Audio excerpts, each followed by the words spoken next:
Hello, everybody. Welcome to Triton-Cup 91. I'm Sigdakar. Joining me is Ansonin, and it's Triton-Cup, so we're on zones only. But I'm seeing a map here to start us off here. What are your thoughts? I'm seeing Crab Lake Capital. I'm not too sure on it. What are you thinking? I'm very excited to watch some Crab Lake Capital. We don't get to see Crab Lake Capital often in Triton-Cups. I mean, it's not the most fun of zones maps to play, but I think it'd be very interesting to watch, and I'm excited we get to start off on it. We get to see what these two teams have an offer for us here. We're gonna have Wenny Weedy Weechi versus Ninjago, and I'm not familiar with these two teams' names, so I'm excited to see how they're gonna approach Crab Lake Capital. I'm not too familiar, but if Ninjago is somehow involved, I'm kind of with it, Like, this has me locked in already on this set. And like you said, we're starting on Pen Heaven. We're starting on Crab Leg Capital for our Game 1. And that might actually just be my favorite map of the set. We're not going to see this quite often, so enjoy it while you can here. This is going to be starting out these teams picking their weapons. And Blobber, I'm already locked in. Wait, this is fire! Hold on. No Cooler from Veni Vidi Vici with a ZF, and then double backline with Tetris Squeeze for Ninjago. These comps are insane. What? No, I can't believe this. We're going to be seeing Ninjago start things off with Cooler Push right now. An advantage that they're going to have throughout this entirety of this match, thanks to Wendy's comp here. But they have control over zone, and they have 3 down. Ninjago making a great push on a point here, and now they're going to try to lock out Wenny here. Yeah, it's already looking like they're knocking on the door of the platform. It's just Cold left standing, drop down. Jay and the Brush are going to try and help force that, or enable that jump out here. Master Wu is just trying to create a little bit of space for the rest of the team. They have 2 specials to work with on the side of Veni Vidi Vici with the hammer and this Tri-Strikes, but you need to use both of them to get on the zone right now. Ninjago's already taking past 50 points, and with the Trizuka on hand, this could look pretty good for them for a hold. However, Ruby does get dropped by that ZF. The strikes come through. Don't actually neutralize the zone, but every single special on Veni Vidi Vici is up, it's active, and the zone finally gets neutralized by them.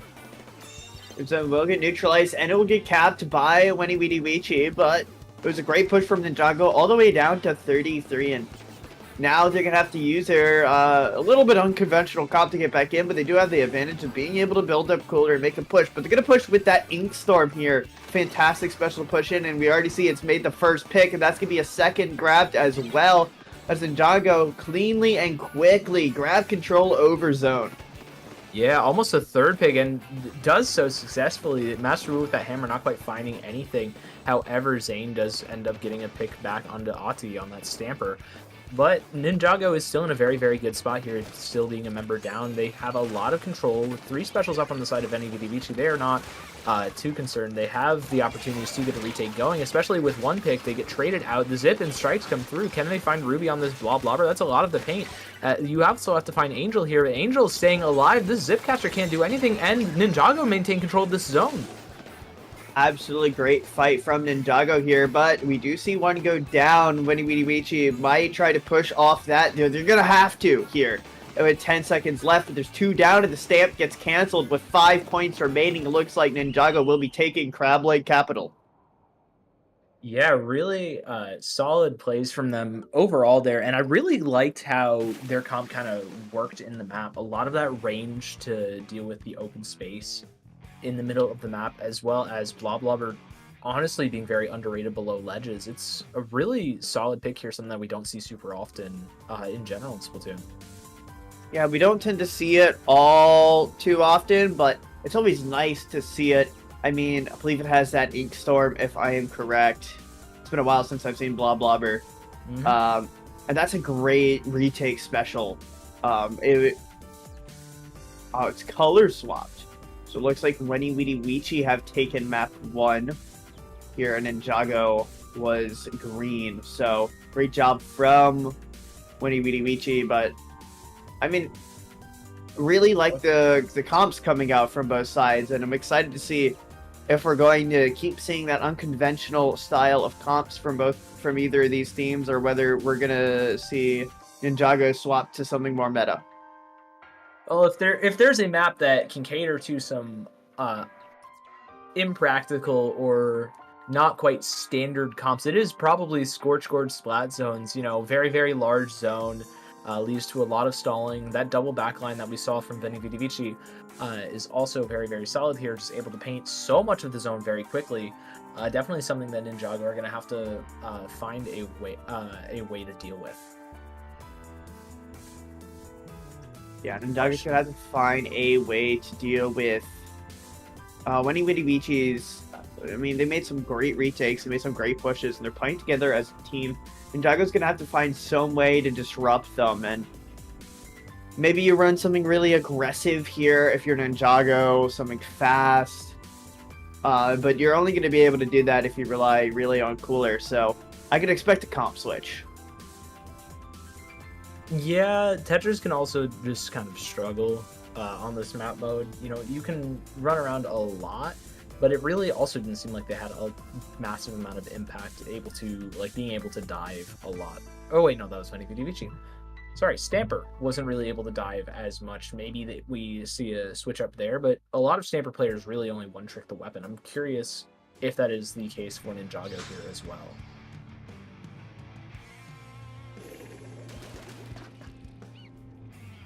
Wait, they have the names and everything. I just realized. They have like the Ninjago ninja names. Oh my god. Zane, Cole J, and Master Wu. Oh my goodness. That is amazing. Wait, that's incredible. And we see a pretty substantial comp change. Jay switching over to that vanilla well string. Master Wu trying to get a shark off early into the zone here, but without a lot of pain, it's going to be a little bit difficult to get in. However, one member of Vinny Vidivici is already down here. Angel's providing a jump. Cole is looking for Ati. Ati... Huh? Unfortunately, looks like connection is down here. I don't know what to say about that. I'm not really sure. It certainly happened. Rough connection error. But we ball. You know, this is Splatoon in the Big 2-4, so it'll happen. You know, it is Nintendo. Sometimes Nintendo will Nintendo you. You know, you just gotta roll with it. Yeah, that's true. You pay, you know, money to get this online service, and you got to deal with it not online servicing. Yeah. Well, we'll be back. Hopefully soon. Maybe it was a full lobby crash. It seemed like it with a couple of people kind of just freezing, and host DC and spec DC as well. So it was probably just It looks like a full crash there with Adi and Cole, you know, not really existing on the same plane as Angel. So we'll be back soon in probably about 30 seconds. I don't know. That's not supposed to happen. It looks like it is a host DC trying to get a new host possibly for this match. So stay right there in your seats. We should be back shortly. This is wild. We're waiting on one more to get back in the lobby.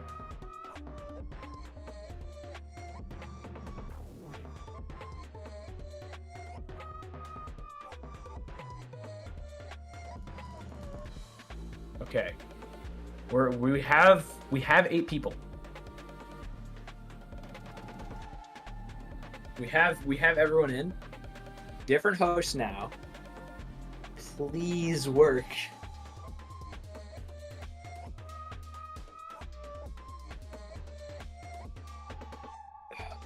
So, Ansonin, just to kill a little bit of time, what are your thoughts generally on Scorch Gorge? Something that we don't see often in tourneys, but I just want to get your opinions on it. I think, you know, as a Splat Zones map, it's a very interesting map. You have that very large mass in the center of the zone that kind of separates that one big zone into almost 2 parts, right? As in order to get the other half of the square painted, you're going to have to get a lot of map control. I think that's very interesting. It adds an interesting dynamic, but I think overall, the map can sometimes feel tough to play if both teams cannot break through. So, it's an interesting one. And we're going to be seeing it here as we're loading in here. Yeah, we are going to be running back the comps. Something that we didn't really touch on was also the switch over to like a blaster and a vanilla slosher on the side of Veni Vidi Vici as well. Something we didn't see in map 1 in favor of, was it Tetra Blob, if I recall. Definitely gives a little bit more fighting capability than the Blob Blobber. But still no cooler from them. The zone is pretty neutral as the blaster goes down to Master Wu here. Jay trying to pop the hammer to find Vox. Vox goes down as well. The hammer toss, not quite going to find Angel. Jay is still moving forwards though, and Veni Vidi Vici take control of this zone early. Do note, I believe these colors are swapped here. Oh. Yeah, Master Wu is Ninjago character, last I checked. But it looks like Ninjago slowly, you know, getting control, or Veni Vidi Vici getting slowly getting control of this zone again. And they've put Ninjago on the back foot here. But Ninjago to grab some points, and now Yoli will swap, but they're gonna have to find a way to get back in. But it looks like it's not gonna happen as they stagger and die here. Jay comes in with the Ultra Stamp, fights one, gets out alive, and with the strikes coming in and the Zipcaster, Ninjago are poised up for a retake here, and they managed to get 2 down, which should allow them to get this zone right here. Yeah, it's going to take a minute, though. Angel's still up. Vok finds Zane on that bottom left-hand side. There are 3 in the zone, so they do manage to get that control back. But Vok is still on this bottom right, drawing the attention of 2. This is going to allow the rest of Veni Vidi Vici to get a bit more of a foothold. The cooler comes out, the strikes and splashdown coming through as well. They're going to neutralize really quickly and almost fully flip it even. They do so successfully and not allowing Ninjago to put points on the board, just giving them another penalty to push through is pretty big here. And now they're moving up towards the Grace, just trying to take as much space as possible. Adi has that Zuka at the ready. Finding Jay, who tries to pop the hammer, but not so successfully. just a little bit too far away for it. Now Ruby on this bottom left here, trying to find Master Wu, chipping out Cole maybe a little bit, but the bomb picks them up here. Oh, good pick, but as time ticks down, Wichi is just getting more points on the board. It's putting a lot of stress on Ninjago. The strikes come in. They're not going to be enough to flip zone here, and Vox finds a pick there on the member who was trying to get back in. Jay here coming in with the Ultra Stamp. It's going to get camped there. And now it's all up to Zane on point here. Pops Spider-Man here, but it's not going to be enough. Has to fall back. 3 points remaining, but Ninjago, they've managed to stall zone out, but will it be enough? And it won't be enough here, as Wichi is going to grab the second map here and wins this series 2-0. Yeah, again, impressive hold from Vici there. It looked a little bit tough for them just at the beginning. Ninjago getting an early, like, 25-point lead. However, they were able to come back pretty quickly and just lock out the rest of Ninjago before anything could get way too out of hand. And just excellent play from them so far, really playing towards what both maps, especially Scorch, really cater to with these really long holds and tough lockouts. They did an excellent job playing towards those. Excellent job there from Vici. We're just going to be moving on through the winner's side bracket. I'm excited to see how they can do throughout this tournament here, but Ninjago, they put up a fight, and they're going to be going into the loser's bracket, though. But if you want to still root for them, they still have a chance. All they have to do is win quite few amount of loser's bracket matches. But we'll be seeing another winner's side match here. Should be Mickey Mouse Clubhouse, if I am seeing that correct. Versus Hotel Breakfast. S-Type versus Hasajime. Let me double check. Oh yeah, round 2. I can't read. I looked at the numbers and just didn't read them. It will be S-Type versus Hasajime. Yeah, so S-Type having some players that you've most likely heard of if you've tuned into a paddling pool or a Triton-Cup here on Dapple beforehand, like TK, Jiki, Toki, Hikaru, Balm, and Hasajime having a couple other names that you've probably seen before here with Miyuko, Kirabi, Finao, and Naka. We're starting again on Crab Leg. We could be starting again on Crab Leg. Okay. Sure. All right. Let's Hell yeah. Okay. Definitely a map. That's gonna be fun. Here, will we see those unconventional cups we saw before? Is the question, though. It's possible. I know we're gonna be seeing a squeezer at the very least from Naka. Possibly a chance at a double Splatling and S-Blast as well on the side of Hasajime, along with that squeezer. And S-Type, if I recall, run more normal stuff. I remember seeing a few of these players on Sanagi before. I remember Jiki on like Pencil, TK. I actually don't remember what TK plays. I feel terrible. Well, we know we got some good players in this match here, and it's going to be a hype match here as we're waiting for these players to get in. After Crab Leg, though, we're going to be seeing Barnacle and Dime here, a very more standard Splat Zones map. And then we're going to be seeing Mako Mart here on Zones. Excited to see if this goes to Game 3, because I'm really excited to see what they bring here on Mako Mart. So, I mean, between these two teams, we should be seeing a more tight match here. I'm just excited for this series. And we have some more standard maps too. We have Barnacle and Dime and Mako Mart. Definitely maps that are seen a lot more in tournament than Scorch Gorge and Humpback Pump Track zones. Very definitely catering more to how the community likes to play. A lot less of those lockouts and less stall heavy on those two maps compared to the last set. But we're still going to be seeing this Crab Leg. We know what we're going to expect in terms of how the map is going to play out. Again, long holds. It's a pretty large map. But yeah. Hopefully we ready up relatively soon. We are very, very close to it. We are very close to it. I hope everyone has had a wonderful morning so far here. Is enjoying some good Splatoon action. I'm gonna keep bringing it to you for a while. But you know, we're gonna have. I mean, I'm excited again. Excited to see Crab Lake Capital one more time. Hopefully, this isn't the last. So, I mean, we should have interesting matches on our hands here. This tournament, looking like it's going to gear up to be quite a fun one to watch. Yeah. With some of these teams, some of these map choices.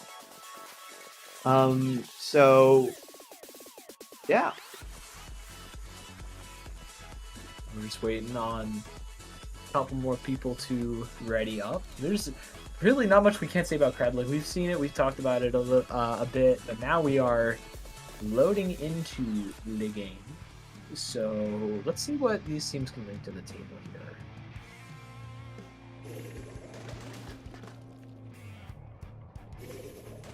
Alright, so we're going to be seeing the weapon choices. We see a Zimmy here coming out from Hasajime. Love to see it. And Nayuko is on Zap. If I recall, they played Hedit as well. Maybe just a comfortability thing, not wanting double Splatlings.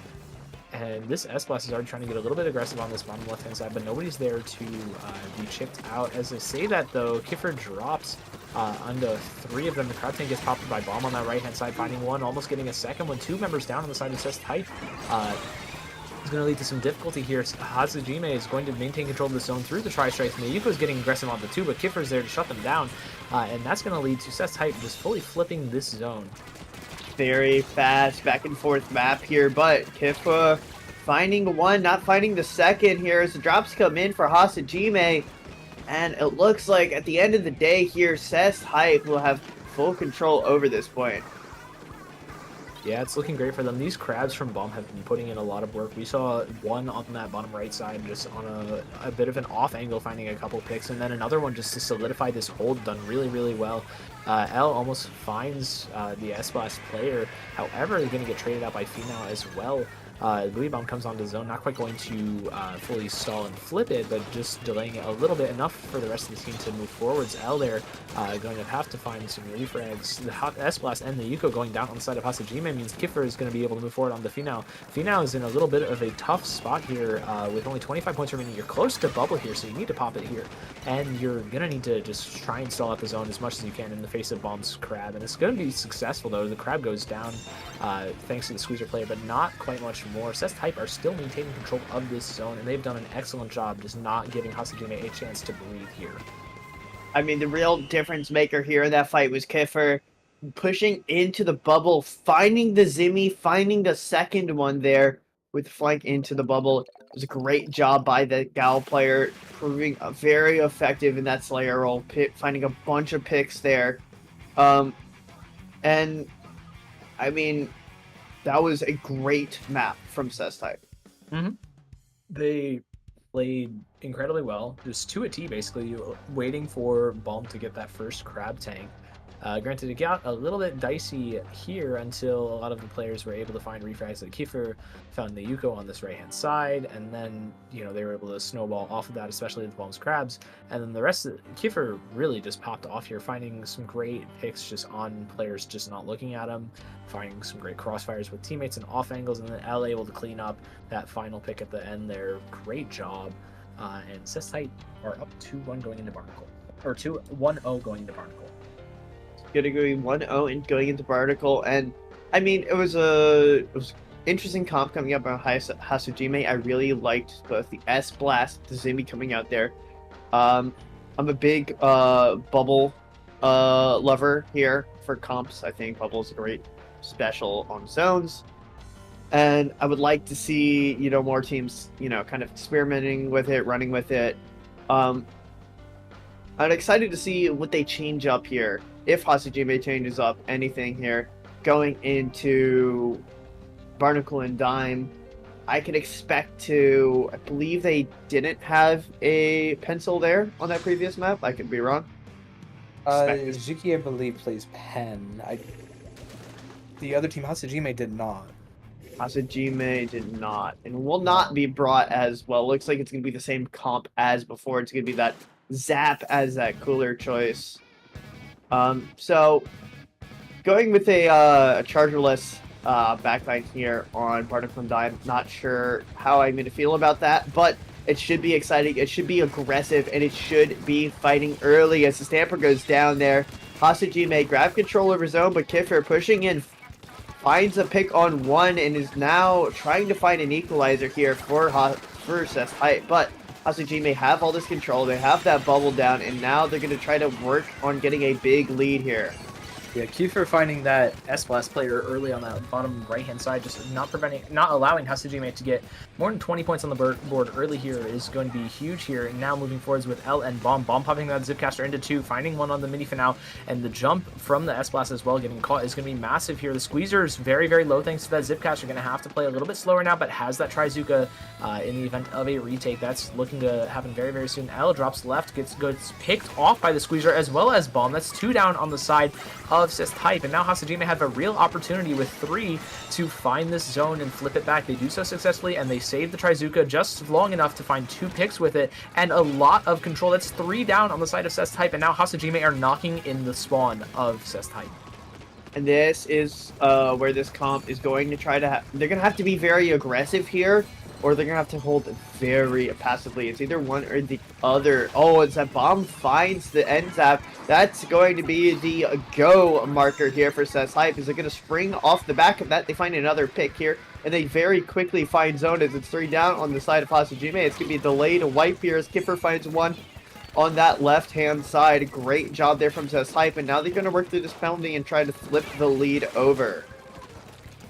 Yeah, it looks like they're very close to it. The penalty almost all the way gone. This S-Blast going to try and pop a V-Up on clear out the flat a little bit. Not going to quite prevent Seth Type from taking the lead here. As Bomb finds pick on the Nayuko with the Zipcaster, looking for more on this platform inside the bubble even. Finding nothing. The S-Blast taking care of Bomb there with some great just awareness and movement. However, Kiefer's there to find that refrag just behind the splash wall. The zone still is in control of Seth Type, but Hasajime take it very, very quickly here. And now they're going to have to find some picks just to stabilize and get this lead back of theirs. You're going to look at a pick. It looks like the Azumi's going to find Kiefer there, but it's going to be traded there by the... Sorry, my mind just completely froze up. Here as Seth's Hype is pushing far into the spawn there of Hasajime, trying to keep their lead in their favor. As the Saber's going to pop the Zipcaster there and just trying to keep this lockout for as long as possible. It looks like it's going to be successful here as the penalty wears down to 0. And Seth's Hype, they only have to hold on for about one more fight here. Yeah, the bubble is going to make things quite difficult for him now, as well as that Booyah Bomb. That's 2 members down on the side of Seth's Hype. And the zone fully flipped. Nayuko's looking for even more, but gets picked off by Jiki on this pencil. Jiki, the last one standing, though, going to have to pop this tactical cooler and jump back into spawn, into safety, waiting for the rest of the team to respawn. As Hasajime hold on for now. They're so close to getting through this penalty, and now they're only about 40 points away from taking this lead. The Zuka from the Squeezer finds a pick on the Kiffer. That's a big early pick. Jiki has to drop back against that Squeezer, who eventually is forced to jump out by Bomb, and now Hasajime have some strikes, have to deal with these strikes with their bubble. They Seth Type have strikes to work with. They have a killer whale. They found the pick onto the S-Blast. L is looking for another fight onto the Squeezer on that left-hand side, not quite winning it, and Hasajime have taken the lead here. This is looking awfully winnable for them. However, it's just 2 members left standing. Kiefer finds one Finau, providing jumps for a second one, though, and that's going to be pretty big. The zone gets neutralized. Bomb looking for anything with the Zipcaster, finding one, gets the zone cap as well with L inside of it. And now Hasajime just have to hold on for another minute.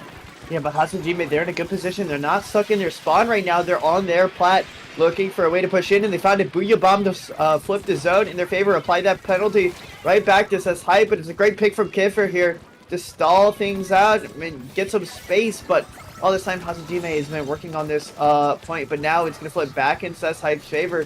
Hasajime need to gear up for another retake here, but they're getting picked on their fall back here on their retreat. And Seth's Hype, they have an opportunity to close this game out in this fight right here. Yeah, it's entirely possible. Bomb finding one, Kiefer another. This is incredibly dangerous. Seth's Hype are on the door of it. They have 2 specialists to work with, the Tri-Strikes and the Killer Whale, and it looks like they're going to just opt to hold them for as long as they possibly can. The Killer Whale finally comes out. This Bomb Zipcaster does as well, and Seth's Hype come back to take the win and the 2-0 sweep over Hasajime. Hatsujime played very well, but it was not enough. Their SS type finds that last fight win and keeps Hatsujime locked out there. This one was a very good team effort by the side of SS type. All their members seem to be working in order. Hasu just put up a really, really good fight that map, and SS type, when they needed to, they locked in, they grabbed that fight win. Great job from SS type there, as they will be moving on through this winner's side. Yeah, their reward for taking this set win is getting to fight Los Ratones, Cadrill's new Splatoon team, I guess now. The top seed of this tourney, and that's going to be their next set, I believe. Yes. Between them and Veni Vidi Vici. And it, apart from that, I believe we've got a quick break before our next set, so we will see you guys in just a couple of minutes.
Hello, everybody. Welcome back to Triton-Cup 91. I'm Sigtakari. Joining me is Ansonin.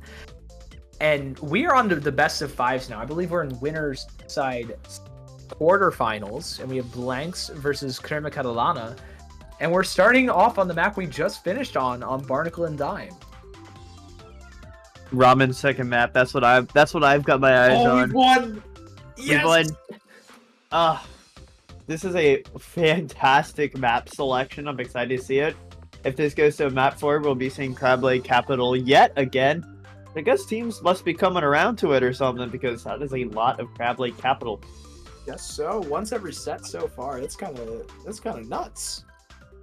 But at the very least, we will be seeing Barnacle and Dime as the first map, going into Robo Ramen and then Umami. So 3 maps here, very interesting. We just saw Barnacle and Dime. I'm excited to see what's going to be different about these 2 teams here. What will Blanksy and Crema Catalana bring to the table here? Will we see, flat out, strong meta comps, or will we see a twist? Will we see a turn here? I'm excited to see what direction this map takes. Yeah, this is going to be quite interesting. If I recall, Blanks has had really fun comps in the past. I recall them having some pretty solid runs. Golday being a Tetra player, if I recall, Yushi playing a junior pretty often. So let's take a look at what they're going to be running here. Yeah, junior Tetra. Whoa! Wait. Oh, Blanks, please. Hydra. Please, Pyro, tell me that is real. Please be real. We're actually playing the game. We have a custom Hydra in top 16 of Triton-Cup. I forgot that was in the game. Yeah, same. You don't see it, and it's looking. I looked at that, like and it was like, wait, there's a start. custom Hydra? And it's worked out so well for them. Yeah, I talked before about the need for a sniper on this map, right? Having a long-range option, being able to hold from your point and get a lot of play around the map is very important on this map. And swapping out that for the Hydra, custom Hydra with that screen has been allowed this map. That is allowing you, the screen is going to allow you to get more space, push forward. You're going to have support very far away from your team. It's a fantastic comp being brought out by Blanksy, but so far, it's worked to get them 40 points, but now they had to deal with a great retake here from Crema Catalana. Let's put them on the back foot. Yeah, Crema Catalana with a big retake there. However, the Duluth player going down pretty early, going to force their 52-gal Alex to jump out to safety here. And Dooley going down again, not quite finding a trade just yet. It's going to put Sweet Oreo in a bit of a rough spot, as well as Alex. Alex dropping to that Nova. Wagri moving forwards, and Golday with his Reef Slider neutralizing the zone. Wagri able to win the fight against Sweet Oreo and fully retake the zone on the side of Blanks, forcing everybody to either jump out or back into the respawn washing machines. And Blanks with a successful retake with only 1 special use. Pretty big for them. And I saw in that retake there, we see the screen first use there, takes a fight, takes some space, then we see the junior pop in through that screen, pops bubble, takes more space, and then the re-slider. It's very systematic by the side of Blanksy here, but now they're going up against that fast retake that we talked about before here from Crema Catalana, but it looks like they found the answer as they've stalled the point here and they've grabbed their picks. Yeah, they've gotten picks back for the retake, but it's not quite going to translate as Nova popping a big bubbler and Golday moving forward, just forcing everyone to deal with the Tetra before dealing with the bubble. The bubble finally does drop, though. However, it's going to cost a crab tank and a killer whale.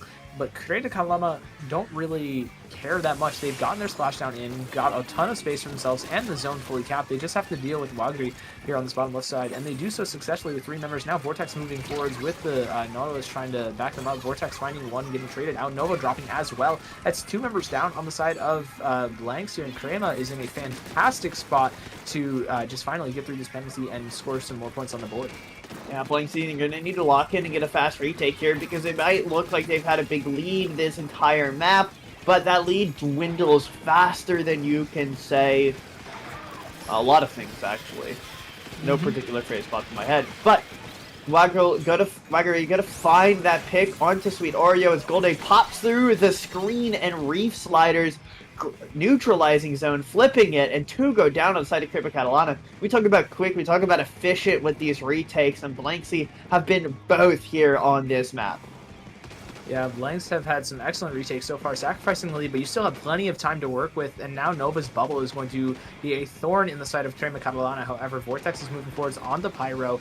You're not letting the Hydra get a chance to breathe, and Vortex with a crab tank at the ready here, actually going to drop before being able to use it, but allowing Crema to neutralize and fully retake the zone even, and now they have 2 specials on the board to possibly hold this for even longer. Here comes the crab from Crema on Vortex here. Wagri in a bit of a rough spot against 3 members just staring staring at him of Karima. Now it's just 2 left on this platform. They're kind of in a rough spot. Blanks are. Golde is going to have to find some crazy fights. Finding one, looking for the second onto Seb, not quite going to get it.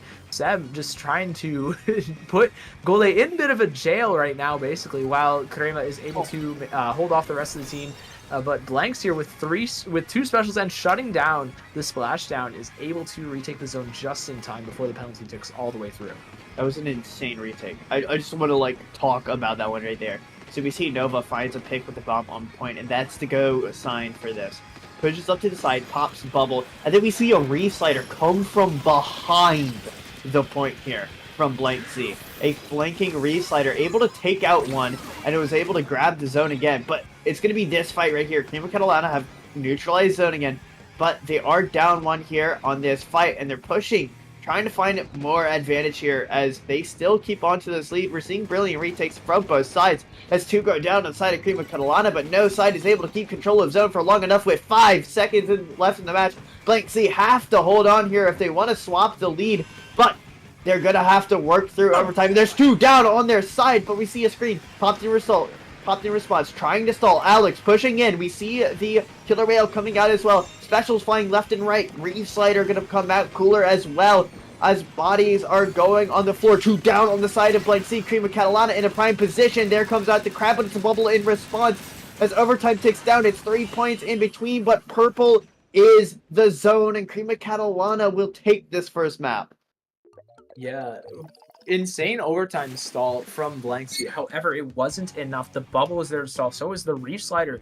But again, this Crab Tank absolutely shredding with the rest of Triton-Cup, and that's going to allow them to just neutralize the zone in time and not really give Blanks a chance to move into anywhere without getting mowed down. It was a great job from them here, on both sides here. Triton-Cup, I mean, we saw throughout that map, they were quick and efficient with, well, both sides work very quick and efficient, but Triton-Cup seemed to be very consistent in making those retakes work. Didn't have to try all these crazy ideas. And we're able to hold on to that point afterwards, where it seemed like with Blank Z, you know, besides that first hold, it really came down to touch and go, where they grab the zone for a few seconds and then they'd lose it, and then they grab zone again and then they lose it. And the difference between these 2 teams really came out in the fact Triton-Cup were just able to say, hey, we've got zone and now you're gonna have to deal with it, right? And it took a lot longer for Blank Z to deal with it. But we're gonna be going on to Robo Ramen here. And, I mean, that map was so back and forth. I mean, 3 points difference. It could be anyone's map here on this second match. Oh, for sure. Especially with Robo Ramen, this zone can be incredibly a tight contest here. Especially if you have a pen and any backline option really on sides of the map. It really allows those weapons to thrive, to get a ton of really effective angles without having to have much concern for their well-being, since there's really only 1 or 2 even angles to kind of move at them from. Yeah, I mean, it's gonna be a different map here, and it should play differently. So we're gonna be loading into here. We're gonna be seeing these comps. I'm not sure if we're gonna see that Hydra again, but it would be an interesting choice if it was brought out twice. Okay, I shouldn't speak. Surely. We have a double shot now on the side of Blanks. I mean, Zuka is incredibly strong in this map as well, but Wagari is a very, very proficient 52-gal player, and I'm honestly surprised to not see them back on it. Maybe not trusting in the strikes here. Instead of wanting to bring that explosive power with the Zuka. We see these Zukas are used quite efficiently there, grabbing a double, and once again, Blank Z have grabbed this point first very efficiently. They grabbed it, and now they're holding pretty hard onto Triton-Cup, and now they're going to try to lock them out. We see this screen being placed in a prime position to stall Blank Z, trying to hold on, but Triton-Cup, they've poised themselves in a position to retake fast, and we see the crab, we see the splashdown, and it's going to be enough to swap the zone. Yeah, the zone fully flips, but Pyro's still alive. So is Wagiri. Wagiri with that Trizuka at the ready, gonna pop it immediately.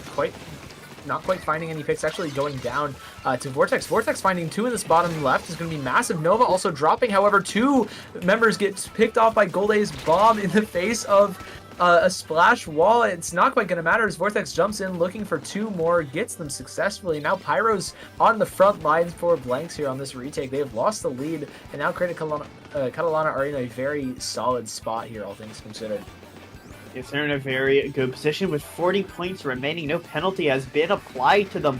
Blanksy need to get a zone swap now or soon to apply that penalty, and they're looking like they're trying to poke and prod with the bubbles with the strikes, and they finally, or the Zugas, and they finally do swap the zone. Penalty has been applied, and it looks like they're getting the picks off the back of that as well. But Prima Catalana knocking on the front door, and it looks like they'll just open it instead here as they take zone, and now they're pushing, barging into the home of Blank C, trespassing against their will.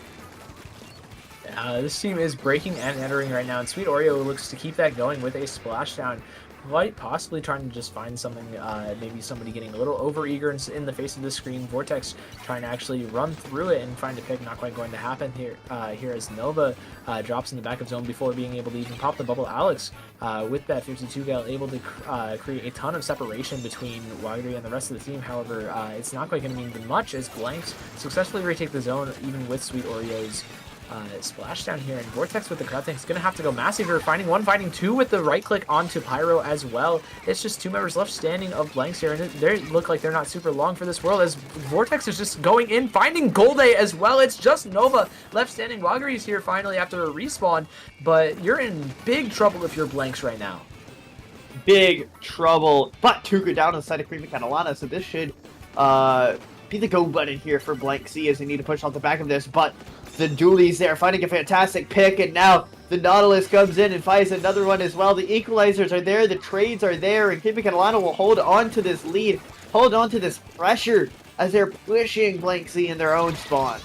Listen, they're even moving forwards here, finding 2 picks onto Blanks for the price of just Vortex here, who's back relatively quick on those splat dualies, and Alex and Oreo are still holding quite strong. Alex eventually dropping the goal to Trizuka, and Wagiri with one of their own, able to answer with a pick on the Vortex again. Sweet Oreo gonna have to run for their lives as long as their squid legs can take them. Splashdown not quite able to fully stop the flip of the zone in favor of Blanks here. Alex on the flank though, looking to fight maybe with Wagiri here on this bottom right. Vortex going down to Golde. It's shots versus just the 1 gallon. The shots come out on top with no casualties. That's going to allow Blanks to flip the zone back in their favor as Prima Catalana were able to get it just while 3 members were distracted. Yes, so now they're going to hold on, using that screen as a defensive special here, allowing them to paint, do what they need to on zone. Has been absolutely a fantastic call for them in this entirety of this game, but it's going to be a double kill, possibly even a triple kill there by the Doolies there, as Prima Catalana have walked in, and they've grabbed zone again. Very quick, very fast, and now with 12 points remaining, 16 on the penalty, Blank C need to do something now and fast, and they will find the first pick here, but their members are in trouble as one is caught on the underside there, finding the Nautilus. That's a double from the Knot as 3 go down with 20 seconds left and 3 points remaining.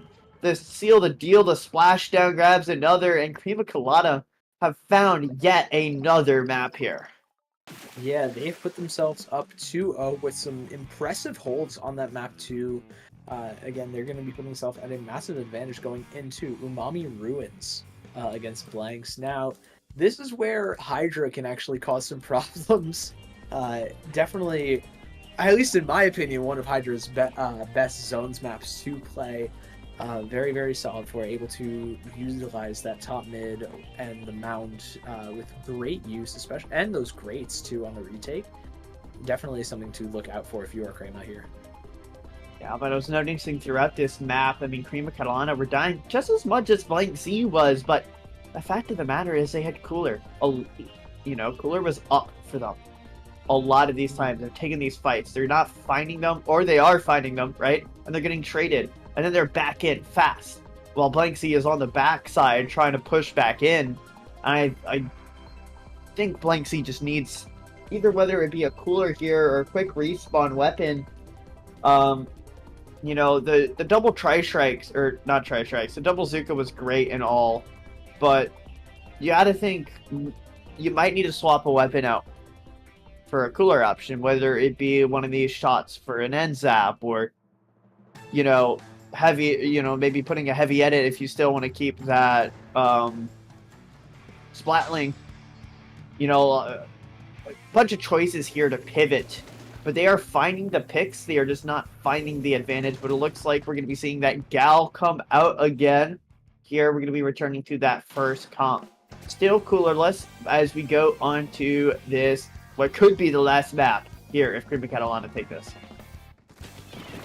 Yeah, they're gonna need to fight. They're gonna need to fight back against a desperate Blanks team, though. Already popping that bubble really early, getting early control of that zone, and forcing all four members of Crema all the way back. Alex looking for a fight, finding one, getting a second as well. Traded out though. Vortex and Oreo are already up onto top mid. You have to back off from Pyro. This Hydra is holding a ton of space and providing some great jumps back for Blanks here, and even just forcing all of Crema to really rush this right-hand side to deal with it.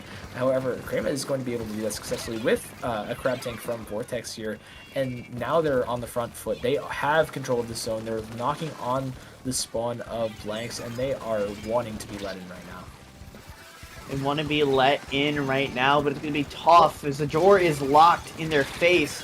They need to find a way to break it down, but they will not be. The reinforcements on the door are a little bit too tough here, as Cream of Catalana is now in a prime position to lock out Blanks.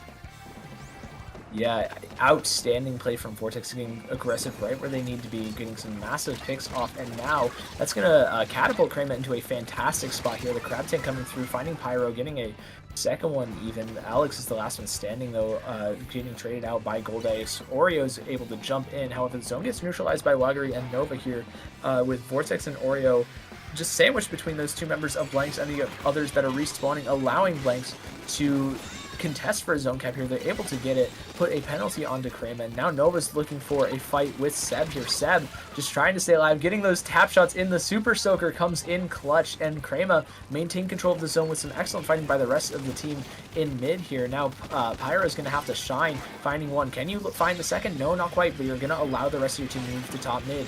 Can they find anything? Yes, they can. Vortex goes down here. It's just two members left standing. Crema is on the back foot. They have to move back. The screen comes through as well as the Trizuka, and the cooler is just not going to be in time for a lot of these Trizuka picks. Two members end up going down here, and now Blanks have a chance to wrestle back this game. It was a fantastic job there by Blanksy getting back in on this map, but you got to think the point difference might be a lot here. They need to hold on. With their backline going down right there, it's going to be a prime position for Cream of Catalana to push in here. Nobody is going down here on their side, but that's it. It's going to be Sweet Oreo down. It's two down on the side of Cream of Catalana. And now the green side is going to be able to paint more and more, color that map with their paint here. And Cream of Catalana not able to get a full advantage here, and we're just seeing the time, the points slowly trickle down, getting closer and closer to an even tie here. Yeah, they're already past 40 points, only about 10 away from taking this lead back, and with Golde on this Trizuka looking for anything. Vortex getting chipped out on the opposite side of the map.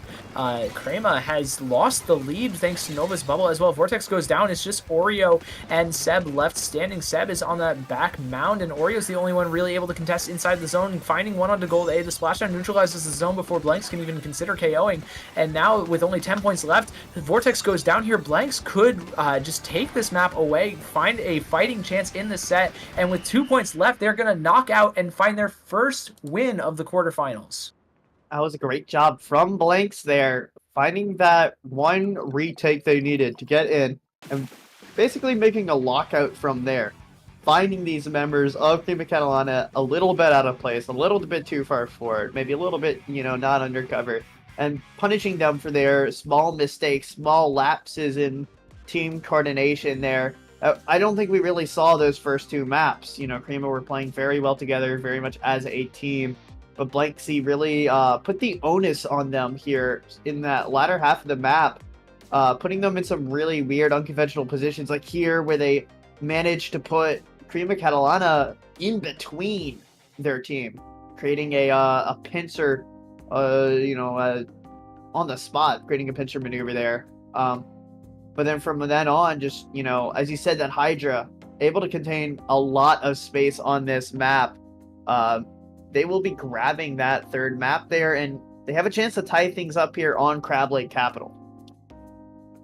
They do, and we're back on Crab Lake Capital.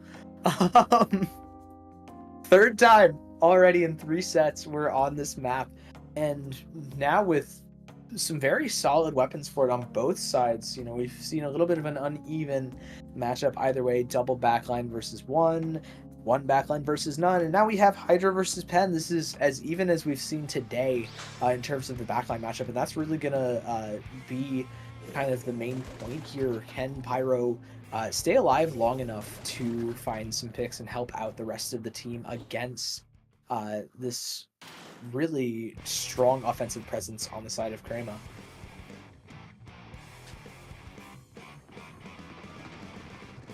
Here we go, as Blanksy and Crema Carolina load into this what could be the last map here. Crema Carolina still on that match point, but Blanksy trying to make the reverse sweep happen here. And they grab the first point, they grab some early picks, and now they're going to be trying to get as much score as possible, but there's 2 down here, and Crema Carolina should be pushing in off the back of this. Valkyrie tagged up from that Killer Whale, trying to stay alive here as they pop their own Killer Whale here in this scenario. As 1 down on both sides, Blanksy trying to push in, but Wagrie's going to get caught out there on the right flank, and 2 go down on the side of Blanksy. Crema Carolina should be holding this point right now. Yeah, and with Vortex's Crab Tank, they're going to solidify that hold. A lot of chip damage coming through onto multiple members. Nova especially just trying to hide and stay safe to use that bubble pretty soon. The lead flips over in favor of Crema, and they're going to have to make sure Alex and Vortex stay alive for as long as possible here. Already burning 1 special from Blanks. Second one goes and gets burned, as well as the bubble getting popped, not even on the zone. Vortex actually diving into it, not quite finding Golde, but Vortex actually kind of baiting Oreo there too. 2 members down on the side of Crema. The splashdown, not quite going to find anything, but Vortex able to jump into it as well. They're just permanently diving all of Blanks here. This is not an easy scenario to be in. The zone gets flipped on the side of Blanks, and they have another Crab Tank to hold on for even longer now. And this is what I'm talking about. Well, I was talking about going into that third map here, is that you see Blanksy, they're finding doubles, they're finding singles here. But when it comes down to it, Crema Carolina can just throw themselves at the wall against this Blanksy comp, and if the fight works out, great. They won the fight. If the fight doesn't work out, oh, they're back in like 2 seconds. And they're able to put that pressure on while Blanksy is still trying to recuperate. But 2 down on the side of Crema Carolina, but it's going to be 2 down on the side of Blanksy. A fantastic pick there. But it's going to be a wipeout onto Blanksy here deep into this map. That's very bad for Blanksy right there. Yeah, they did get a little bit of a flip here, but Crema is still holding strong. No specials quite to work with, but they're very close to 2 of them, being that Crab Tank and Killer Whale. And those have been a real pain point for Blanks to deal with. They need to find some great use out of it now. Golde has the Trizuka ready, able to pop it onto the Crab Tank from Vortex here, but as we say that, Wagri actually goes down to Oreo. Oreo gets traded out by a bomb here. However, Blanks are going to have to move quickly. It's only Seb on the zone, but Seb finds one with Alex on the flank there. Golde needs to find this pick onto Alex, and now it's just Golde and Pyro against 3 of Crema. They find the flip. Oreo's going to be left isolated with this Killer Whale. Wagri trying to run them down right now as Vortex trying to move forwards to just help support, maybe get a refrag. Not quite able to. Zuka from Golde goes down here. Pyro just holding a charge, trying to prevent anything from moving on the side of Crema, and this bubble and scream is going to help and remedy a lot of that. Nova has to retreat here, but Blanksy has to find this team fight here, and it looks like they're not finding it. This is going to be a wipeout onto Blanksy here. Crema Carolina just proving themselves more effective in these fights, and now they're going to push up as far forward as they can. You see how far forward Alex is. Going to get punished for being that far forward, but it doesn't matter. They get that trade in response, and now Blanksy need to push in down 3v4, but it's going to be the bomb of Nova to find one, and the bubble will get popped. Will get shredded here, but 2 down on the side of Blanksy, and Crema Carolina are just proving to be more effective in these scramble situations, and that's going to be enough for them here as Crema Carolina secure things out 3-1 in the series. Yeah, I really thought with Seb dropping there to one of Nova's splat bombs that that would be the key to allowing blanks to get one last like final retake attempt. But the rest of Krema were able to collapse on that dive so well, so quickly, that blanks really didn't have a shot in the last like 10 or 20 points of that map. I really didn't. It seemed like Cream and Catalana were just they're finding their fights, finding their picks, and Lanksey didn't really have an answer to it. So Cream and Catalana will be moving on through this winner's side. Great job from them. If you're excited to see more of Blank C, don't worry. They're going to be going through this loser side. They still have a chance to come up and reach those grand finals, but it's going to be a tough road ahead of them. But, I mean, it was a great showing from both sides here. I'm excited to see what Prima can do throughout this tournament. Yeah, definitely some teams to keep eyes on. Great play from Catalina, from Prima and Catalana again.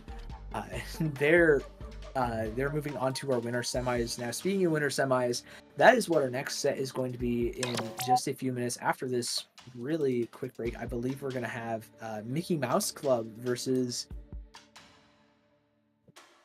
Eve Nickel 2, I believe. Yeah. And that will be just in a couple of quick minutes after this break.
Hello, everybody. Welcome back to Triton-Cup 91. I'm Sigdakari with Ansonin, and we are back with your winners side semifinals.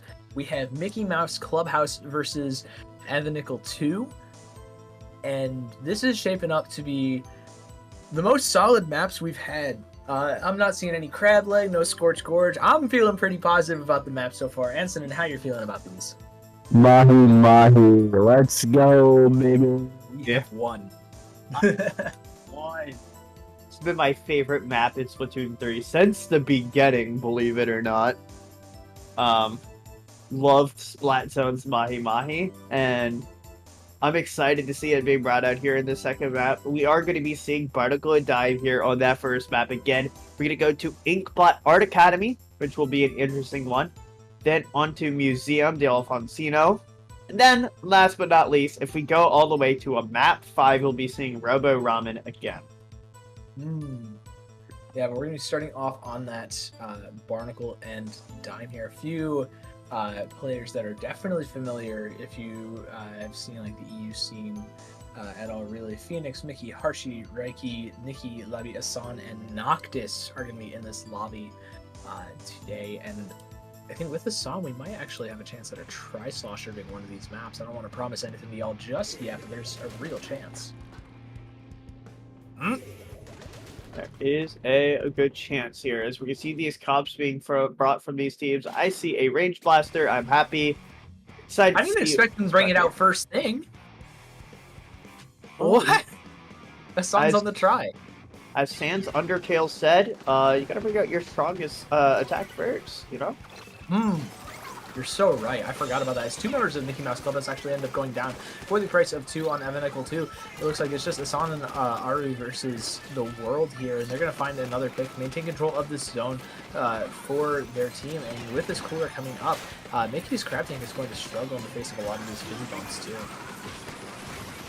Trying to struggle here. It's not able to pick up anything, but do go down inside of Evanical 2 as Mickey Mouse Clubhouse are trying to push back in. They find the bucket right there. Now they're pressuring these jumps. They're going to go down, and Mickey Mouse Club has fantastic push here forward. Yeah, great retake. Outstanding push. Finding the late pick onto Hassan is a huge help as well. Osu on this 52 gal is trying to just make a little bit of space. However, multiple members of Mickey Mouse are going down on the other side of spawn here, thanks to the rest of Evanical 2. But Mickey has a crab tank in the bottom left. The bucket finds another trade here as well, forcing the rest of Evanical 2 to go onto that right-hand side of the map. The splashdown comes through, just neutralizing the zone, not quite able to retake just yet. And Evanical 2 is really, really staggered here. Mickey Mouse Clubhouse is doing a fantastic job at just holding off the full brunt of Evanical 2's team, really, and just separating them. This has been a masterclass from Mickey Mouse Clubhouse so far. Great. Oh, what a bomb pick there. Right? And Mickey Mouse Clubhouse just keeping this up. There's not enough time here for Evanical to get in, and you can see the panic coming out from them. Mickey Mouse Clubhouse, as you said, it's going to be a masterclass from them here on Barnacle and Nime, and I have no words. At a loss. That was such a well-played map from them here. I'm excited to see what this second map's going to be, but maybe, you know, Evanical showed some promise there at the beginning of that map. If they can just keep that early gambit alive, if they can keep their pressure they had at the start of the map going, if they can keep that more long-term going into map 2, maybe they'll be able to turn things around and tie things up here at 1. Yeah, really great start for Mickey Mouse Clubhouse. Looked a little bit dodgy, you know, allowing them to get 40 points on the board early, but they're able to just answer back. Reiki having some great picks, some great Zipcasters, as well as Mickey's Crab Tanks on these retakes. Excellent work there from all the Mickey Mouse Clubhouse, really. Now, we're moving on to Mahi Resort. One of your favorite maps. My favorite map in this game. So nothing that beats this map mode combination, and I will not hear otherwise here. You're so real for that. But it's going to be an interesting one here. As I said before, Evanical played very well at the start, right at the start. But on this map, you're going to need to have that continued presence. You're going to have that strong start, but then the water is going to open up, allowing your opponent more opportunities to get back in, find flanks, find these more coordinated pushes, and we can see what happens when Mickey Mouse Clubhouse gets back in here on that first map. So it's going to be a hard uphill hill. Pretty sure all hills are uphill. It's going to be a one way or another. Climb, you know. They got an uphill and a downhill last time I checked. Yeah, a little bit of one. There's no real comp changes coming through. Double cooler still on the side of Evanical 2. And, you know, the same comp with that bucket, stamper, pen, splash that we saw from game 1 that dominated on the side of Mickey Mouse. And it looks like they're going to start with the domination a little bit early, finding a 1-for-1, getting some points on the board relatively early. Not quite anything massive, though. They're holding on to a couple of specials. Reiki moving into 3 already. Going down here, so does Mickey, but Osu also drops on that left-hand side. The bucket is fighting 2, not quite able to find anything. The splashdown doesn't quite find Mickey. Mickey able to jump out safely. Hassan pushed up on this left-hand side, gonna have to jump out. Osu's already moving forwards in the spawn with the splash while dropping off just in time. Now supporting the rest of the team. Reiki having to find Multiple members doing it all here. Now the Zipcaster comes through looking for this Sniper Rider, not quite able to find it just yet, just forcing them all the way back into the spawn. And that's going to allow Mickey Mouse Clubhouse to get a full retake of the zone. And we're fighting these members, even though Infinite Equal 2 has that double cooler, we're fighting them without cooler here, dead in this fight. And Mickey Mouse Clubhouse, they're just trying to put this advantage on the side 2 in the spawn of Mickey Mouse, of Infinite Equal 2, and they are not taking this, they're not relenting here. The water level will drop to allow Infinite Equal 2 more opportunities to get around and out, but when Mickey Mouse Clubhouse is quite literally on their front door, you know, they're going to have to try to find a window to squeeze through, and looks like they're all, you know, looks like they're trying to find that, finding their way out now. And Mickey Mouse Clubhouse finally getting pushed back, but it's very, very late here for Infinite Equal 2. They only have 20 points remaining to go, and they're going 3 down here for Infinite Equal 2, which is not going to be enough. Fantastic job for Mickey Mouse Clubhouse. Yeah, outstanding work so far, and continuing this steamrolling going. Massive KOs on both the first 2 maps. That's going to put them on match point going into our third map of, if I recall, Inkblot Art Academy. Just absolute domination. Infinite Equal 2, they've been bringing out this double cooler. There's a reason we don't see double cooler very often is that, yeah, cooler is really good. Really, really good, right? Yeah. Cooler is a great special that allows your team to keep up aggression. And you might think, well, if cooler's so good, why don't we bring 2? It's kind of redundant, right? You have, you know, you can't stack cooler buffs or anything like that, but the reason you bring a second cooler is it takes a lot of the stress off of your first cooler player and allows you to make sure that if your one cooler player dies, you still have it up. But that constant uptime didn't really prove effective there for Infinite Equal 2. They got caught out in one team fight without it. The one time that you would want to have it, and then from then on forth, Mickey Mouse Clubhouse responded by putting up such pressure that it was impossible for Infinite Equal 2 to take their time, paint, and grab those coolers up again, keeping them locked out there. And I think if you're Infinite Equal 2, you might want to bring a different, you know, a different weapon, a different special. It allows your, because we've seen how aggressive Mickey Mouse Clubhouse is. A special or something that can allow yourself to, that little breathing room would be, I think, a lot more welcome here in this comp. But they didn't change comps after that first map. We're probably not going to see a comp change here, as, I mean, it's a great idea to bring what's optimal for situations, but there's also, you also need to bring what you're comfortable on. If you're not comfortable on different comp styles or different specials or weapons, go back to what you know and hope that things work out different. Now, Inkblot Art Academy is a different map, and I'm excited to see if Infinite Equal 2 is going to be able to respond here, or are we going to be seeing that 3-0? Definitely possible, but they were still very close to having a lockout of their own on that Mahi Mahi game. So honestly, I'm still thinking it is up in the air. They could definitely come back, take a map, maybe take 2 even, but it's going to be quite the uphill battle, especially with double cooler and a splashdown. Not the strongest in terms of retake, especially when pairing that with a killer whale. So again, massive uphill battle when you're playing against such a great comp that holds a lot of space. Yeah, I'm going to be seeing Mickey Mouse Clubhouse and Infinite Equal 2, pretty sure bringing the same comps here as we're going to start out. Infinite Equal 2, once again, has a good start, has zone, gets control, finds a pick. It's 1-for-1 trade here as Infinite Equal 2 keeps control over zone, pushing back Mickey Mouse Clubhouse, but the gal goes down, and that's going to be the go button here for Mickey Mouse Clubhouse. It's to be a pick from the crab as these specials fly. We see the tri-strikes, we see the crab, as mentioned before, and that's going to be a fast zone flip here for Mickey Mouse Clubhouse. And Infinite Equal 2, they're going to need to hold on to this, any space they can here.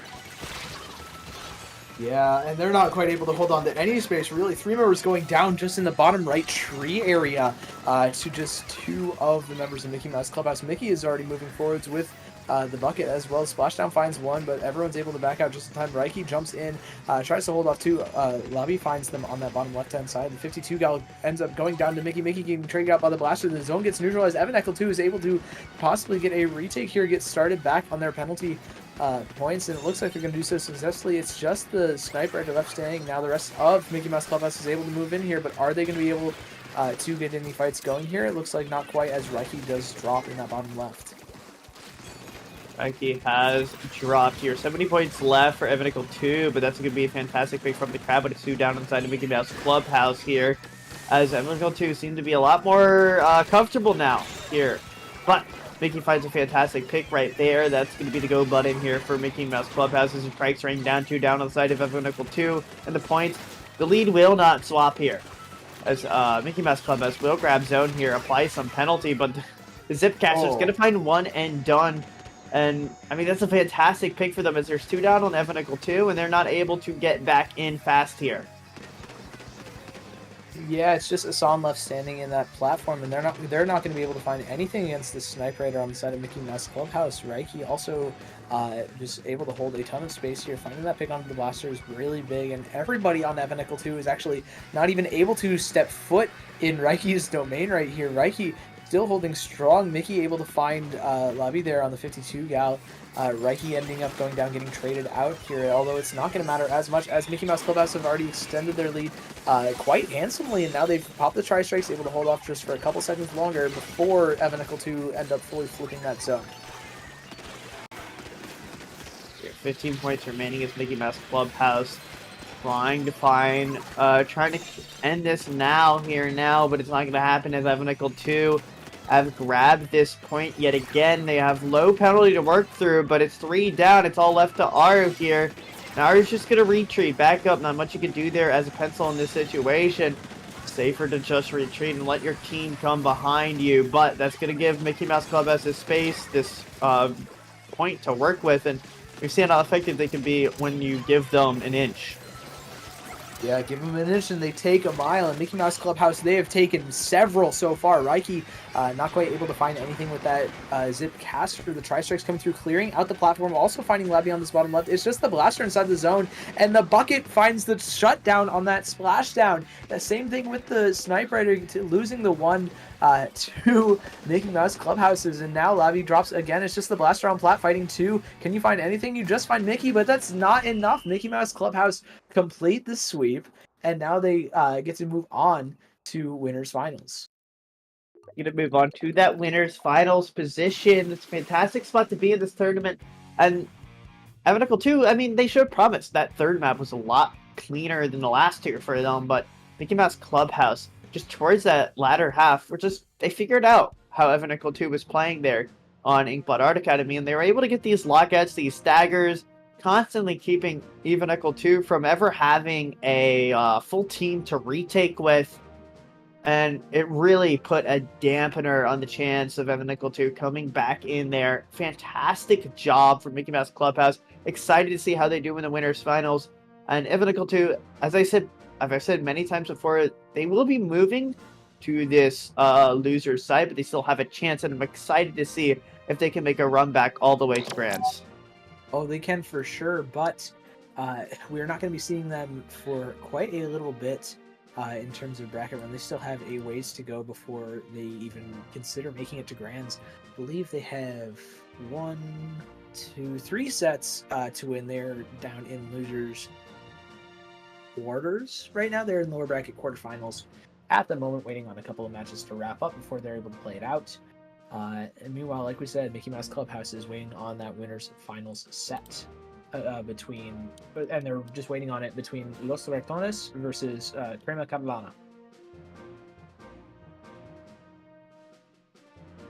Well, we're going to be back for winners finals soon enough. You want to see what looks like to be Las Ratones to keep up this one map here versus Mickey Mouse Clubhouse.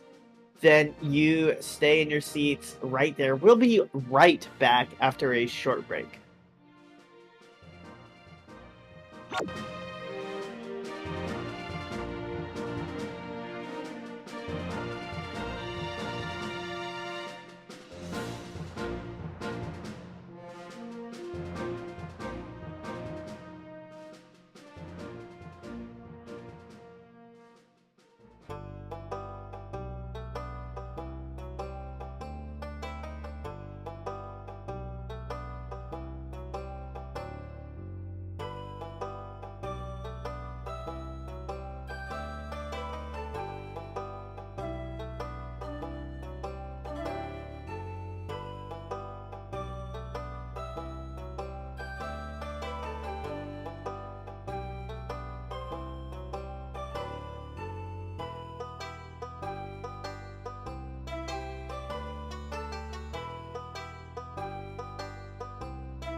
Hello, everybody. Welcome back to Triton Cup 91. We are interrupting the winner side broadcast with a really quick check-in and update on the lower bracket. We have Hotel Breakfast up 1-0 against Love Letter in, I believe, lower bracket round of like top 12, I believe. So they're going to be moving on to Wahoo World Splat Zones. Ansonin, how are you feeling about Wahoo World Zones? What are your thoughts? I am not happy, but I am excited to see this match. Like, I have not seen Wahoo Worlds ever in any of these tournaments in, like, months. Okay? I don't remember the last time Wahoo World was even put in a tournament map set. It's been a minute. I haven't played it in a couple of years. The wonders of Sendu, by the way. We get to see unconventional maps if teams put it in their lists. Oh, it's beautiful. So, I was just thinking about this actually earlier. I was like, I haven't seen Wahoo in forever. Yeah, it's well, like here we are. like an old friend. An old friend who might be boring and uninteresting. But, Whoa! I'm just kidding. Whoa, I'm just whoa, kidding. whoa. This map can be sick sometimes. And with a Galuga Dooley on the side of Hotel Breakfast, I am completely convinced that it will be exciting. I mean, I think the keyword there, doing a lot of heavy lifting, is sometimes, but as we get into this, it's going to be 2 down on the side of Love Letter. And it's a double by her V shot. Oh, that's a wonderful name, actually. You know, I thought I wasn't playing Valorant anymore. What? Yeah, no. Double decaf. The decavs are going to be finding one pick from Love Letter onto the other one onto Hotel Breakfast. However, Hotel Breakfast are still maintaining control of the zone. Avril just holding down this left-hand side while the rest of the team watches that larger right-hand angle. And with the decavs just hiding around these same little corners again, we're bound to see some crazy action here. Getting chipped out by the strikes. The Love Letter decav is already moving forward. Avril diving 3 in the back lines, not quite able to find any picks. Looking for Marcel on that Sniper Rider, not quite able to. This decav on Love Letter is actually popping off right now, finding 2 massive picks. Playmaker's Wavebreaker coming through, going to get immediately broken by the splashdown on the side of Love Letter. This is a really solid hold so far from Love Letter, and Hotel Breakfast are going to need to find something pretty quick here with Avril's Booyah Bomb. Oh, that's a fucking decav right there. That might be what it's needed, but it's not going to find anything as the decav stalls for the other decav stalls for long enough. But it's going to be a Booyah Bomb that's going to stall the zone out and flip it out. That's going to be penalty applied to Love Letter, but they're finding the picks here because there's 1 down, 1 on those Jet Squelchers, and the Head going down as well. But Love Letter need to find some paint on the zone, and the decav's doing a great job installing, but not any longer as he gets diffed by the decav of Love Letter, who's going to find a second one right there. The decav's having a field day right now, playing such a good fighting weapon. Love watching this weapon in action here. But Hotel Breakfast, they've come back in so fast here. As soon as I said Love Letter were making some plays, Hotel Breakfast are back in and they have zone again. Yeah, the Hotel Breakfast decav holding off 2 members so far, but ending up going down to the 2 of them.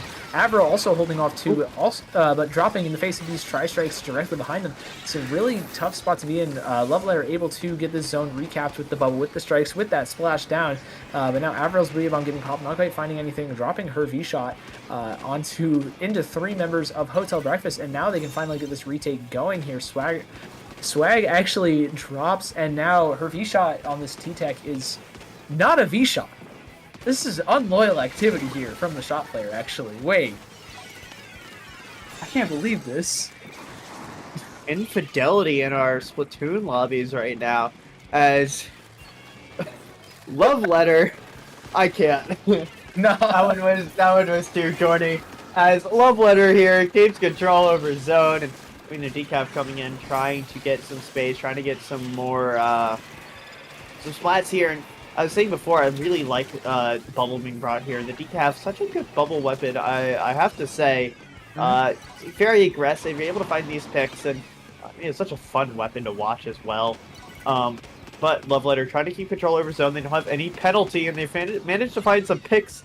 Blue Duelius will be going down here, but it's 2 down to the side of Love Letter. It's get all the way down to 17. It's 3 down. It's just a pencil left. The pencil needs to back off here. There's a Booyah Bomb coming out from Avril. Not gonna find anything here. Just a little bit of displacement. But, oh, what a wonderful double there from the side of Love Letter. But they get 2 picks right back as they try to funnel through that choke point. With a minute left in the map, it's anyone's match here. And Love Letter, they have control over zone. Hotel Breakfast right on the door, though. They're going to try to push in, try to get in, but Durfee shot sharking. Gonna get found, trying to go for the flank, finds one. Will they find a second? No, but they're gonna be getting out of there safely. And now it's time for the strikes as they use the underside of the point there to keep the strikes getting on the top side. Interesting little tech there on Wahoo World being showcased.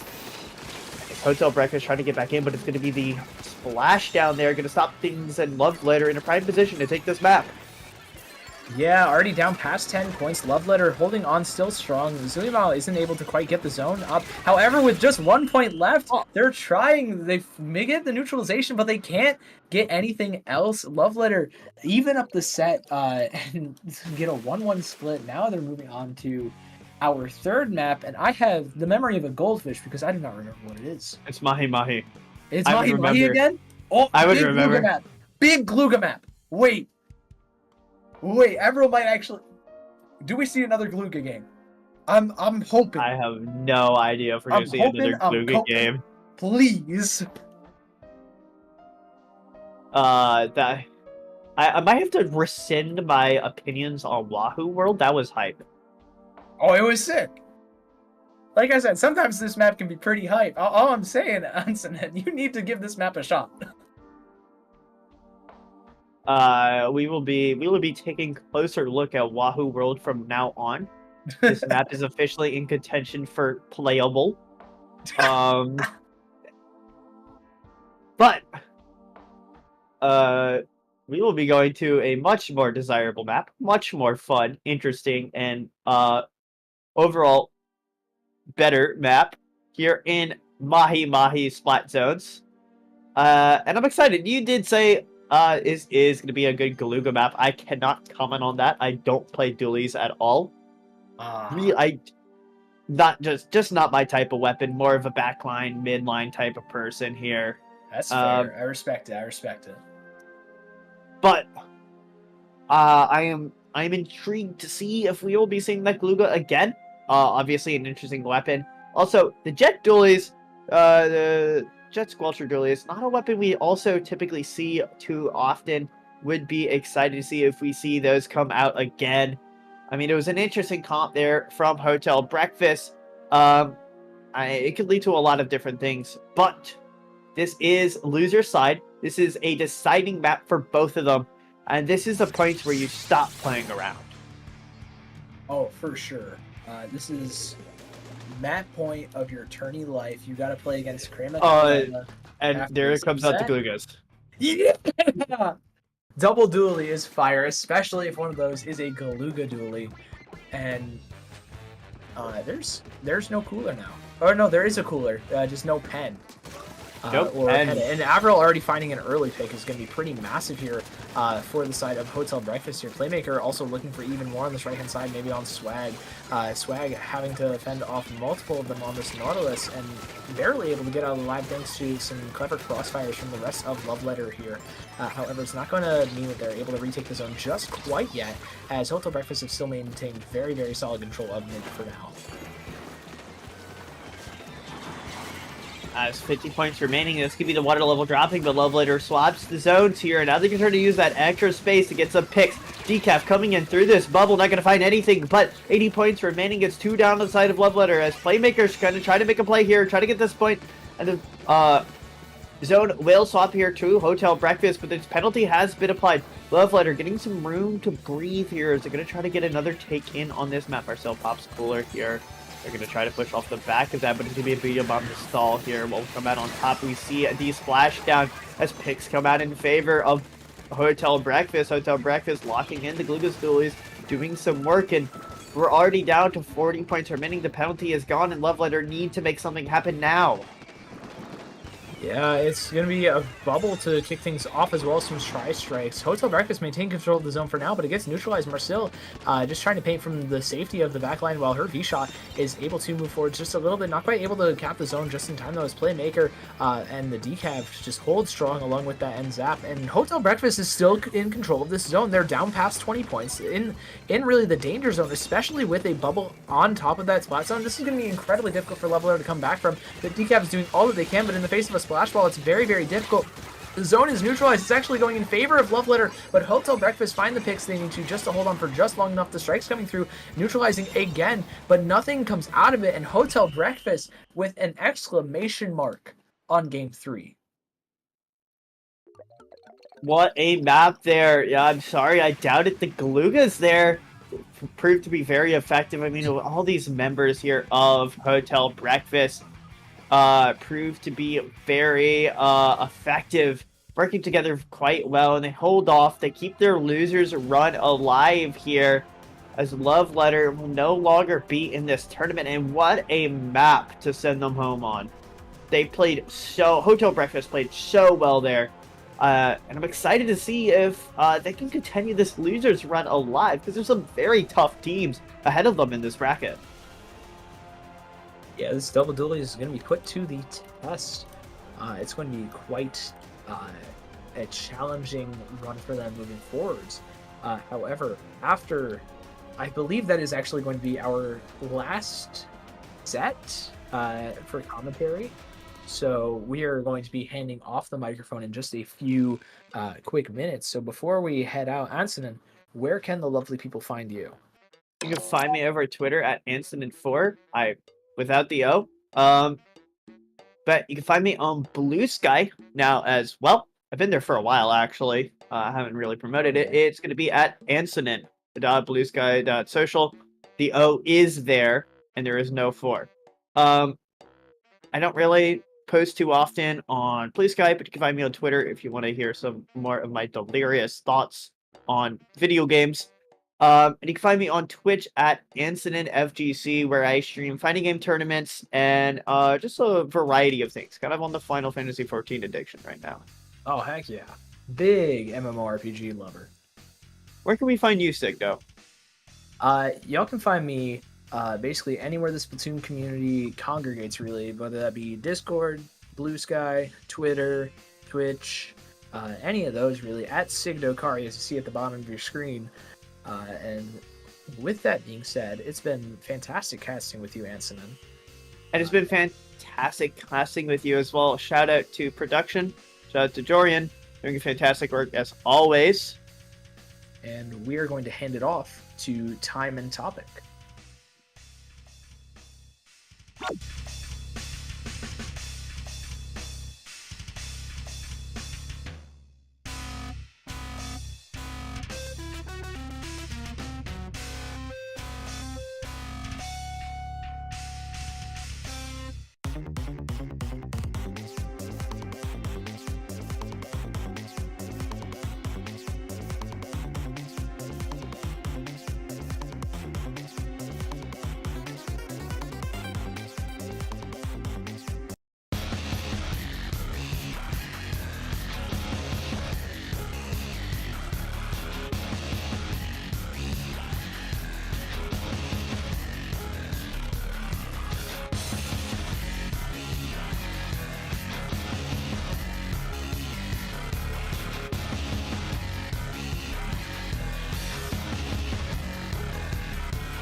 Welcome back to Triton-Cup. Sorry, I was on paddling pool just a few days ago. Triton-Cup number 91. I'm joined on the mic by Topic, and we're going to be looking at Los Ratones versus Mickey Mouse Clubhouse in winners finals. How do we feel about this matchup? You know, you gotta get the legally distinct Mickey Mouse Clubhouse, you know? You gotta watch out for Disney. But yeah, I'm excited for this. As we can see, it's all zones. My personal least favorite mode of the four, but you know, I could see why it's very popular. I mean, I think it's called Mickey Mouse Clubhouse because technically, well, I say Mickey, but it's actually Mikey because Mikey is on the side of Mickey Mouse Clubhouse, and on the other side, Los Ratones is actually a Zenith Volti pickup. Okay, so what I'm hearing is good gameplay. Yeah, of course. Like these are some of the cream of the crop of the Splatoon community, right? Like these are the people that you oftentimes see winning weeklies, winning large events. Like these people will always place well no matter where they go.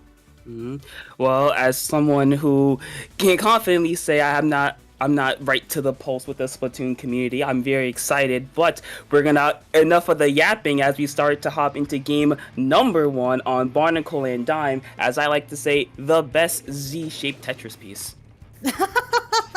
Well, even though it is a Z-shaped Tetris piece, they did get a lot of changes that make it look a lot more visually distinct. You can see it doesn't look as bad anymore.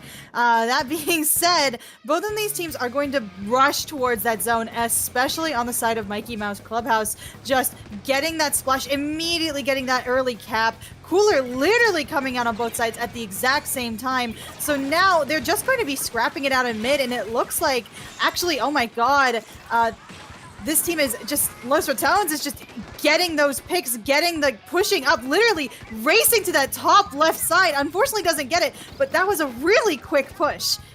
I mean, look at their comp. They do have the carbon, they do have the decap. They have weapons that can really afford to push up. Oh yeah, definitely. It's just that they need the paint for them, and luckily for them, Splash and Pencil gives you so much paint. Volti here is actually running forward, making plays, just making space for their team so that they can hold the areas that they already have. These strikes come out, but look at how no one on Los Ratones is actually really turning around to deal with them, letting Harshi just stay. No, Harshi's on Mikey Mouse, but letting their Pencil just sit on that zone and cover that up. Like, that is really a difference, right? To be able to know when and when you should not be turning around for that. Speaking of, by the way, they're zipping zone, trying to get this last cap. Like, there's just 2 members up on Mickey Mouse Clubhouse, and that is the knockout in game 1. Oh my god. I think Mickey Mouse Clubhouse got zone at the very beginning, I want to say, and then they never got a chance, is because from Los Ratones, you saw that they pushed up super aggressively. They also had the cooler, so they could play a bit more aggressively, but it was just very effective gameplay, especially I can put it. They even when Mickey Mouse Clubhouse tried at that very end, it was just a second too late, because by the time they had a chance to get in, they were already 2 down, so all their resources were kind of neutralized. And Los Ratones, what a strong opening. Well, there's a reason why these guys are seed 1 and Mickey Mouse is seed 2, right? Like, the level of difference in their gameplay, like, quite literally at the end, they were just rushing for that zone, trying to get anything happening. And unfortunately, like, 2 of your members going down in your final push is pretty detrimental. Yeah, but we're gonna see if Mickey Mouse can kind of come back on our next map, Hagglefish Market. Now, my views on Hagglefish, especially Hagglefish Zones, I've made very clear. This is the vanilla ice cream, the salt and pepper, your Marvel movies, your your bananas and apples, your your Final Destination, your very bland, basic map of the entire game, right? Now, just because it's basic doesn't mean it's bad. Overall, I think this map is a great kind of like feeler map. It's pretty balanced on both sides. Both teams really, you know what their opponent's going to do. They don't have very many options to push forward. So this map is really great for feeling each other out and trying to see what the other team might try to go for. I do like, I agree with you that haggle is pretty basic. Like, it's pretty flat also. Like, you have your very visible flank routes. You have, like, where you want to go, which you want to be. It's just everything is so very squarish and nice. You know, it's a very nice eyepiece topic. I mean, yeah, since we're keeping up with the Tetris analogy, you know, this is the best eyepiece of the second best eyepiece of the game. Of course, you gotta remember Hammerhead. But as we see two changes out from Mikey Mouse Clubhouse, going with the custom blaster and the tri-strike splash, a little bit more of that zoning pressure with the blaster and the strikes. Maybe that'll help them out. Yeah, I agree. I mean, listen, these strikes coming out is actually going to be huge for Los Ratones. Like, picking off Volty off that center block. I'm sorry, Mikey Mouse. Like, picking off Volty from that center block, just forcing them all the way back, literally getting pick after pick. Like, this is what happens when you swap to weapons that you're a lot, like, more confident on, especially Mikey, who I know is an extremely skilled blaster player. Yeah, and we're kind of seeing that yin and yang from game 1 to game 2, how now Mikey Mouse Clubhouse is the one putting up all the pressure, and Los Ratones trying to find their way to respond. Volty with a Zuka at the ready, that'd be very, very careful. But the Zipcaster going in, trying to cause some havoc, they're gonna go down. Volty is gonna pop that Zuka. Unfortunately, not able to find anyone, but thankfully for them, Mikey Mouse Clubhouse does go one down.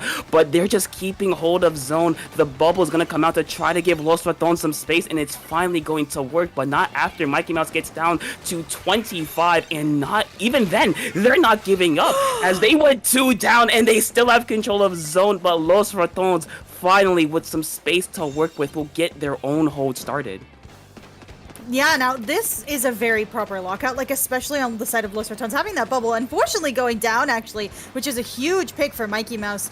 Now the strikes are coming out, unfortunately actually goes down to Volty Zuka, so now they're going to have to wait to have some kind of proper pushing special. They do have 3 specials online. They might be ready to go. Unfortunately, Mikey does go down, leaving Mikey Mouse Clubhouse in a very bad spot as Los Ratones gets that bubble on that switchback, letting their teammates put in a ton of offensive pressure to just keep them out of their zone. Like, this is really a textbook lockout. Like, they literally cannot get past their switch.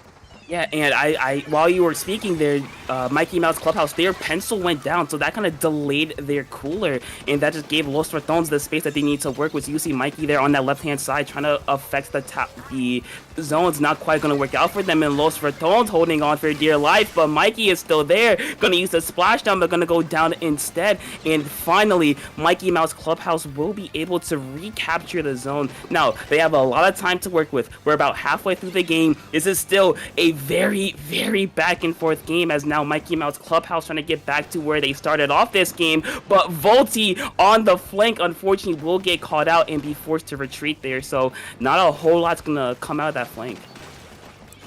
But that flank is going to keep their attention off of Los Ratones for just a split second. This allows them to get their specials. Like, look, they already have a Zuka. They already have a bubble. Unfortunately, goes down, and this crab is coming out. So now they're just comboing these specials on the zone. Look at this crab actually just fighting this Zipcaster passively, easily getting this pick, easily pushing everyone back. Even the pencil is just forced all the way back up their switch into their spawn. Los Ratones, though, got a little bit too cocky and unfortunately goes too down on their push, but this is still huge for them, as like this is Zenith getting multiple picks with that decav on that switch.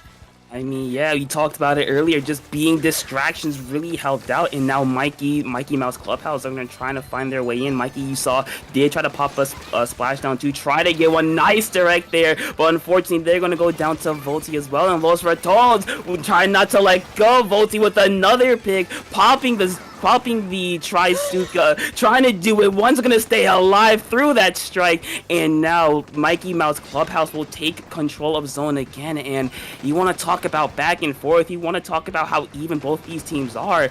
This game is a textbook example, as it's just flipping back and forth and back and forth.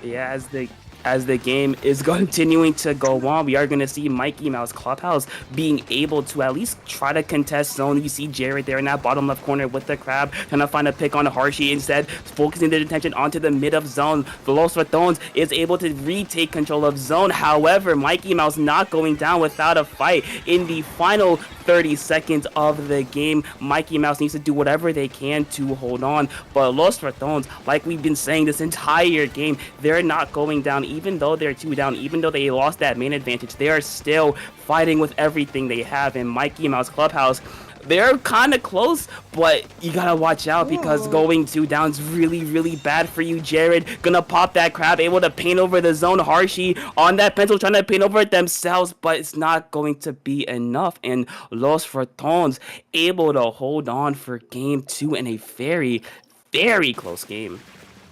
It was very beautiful.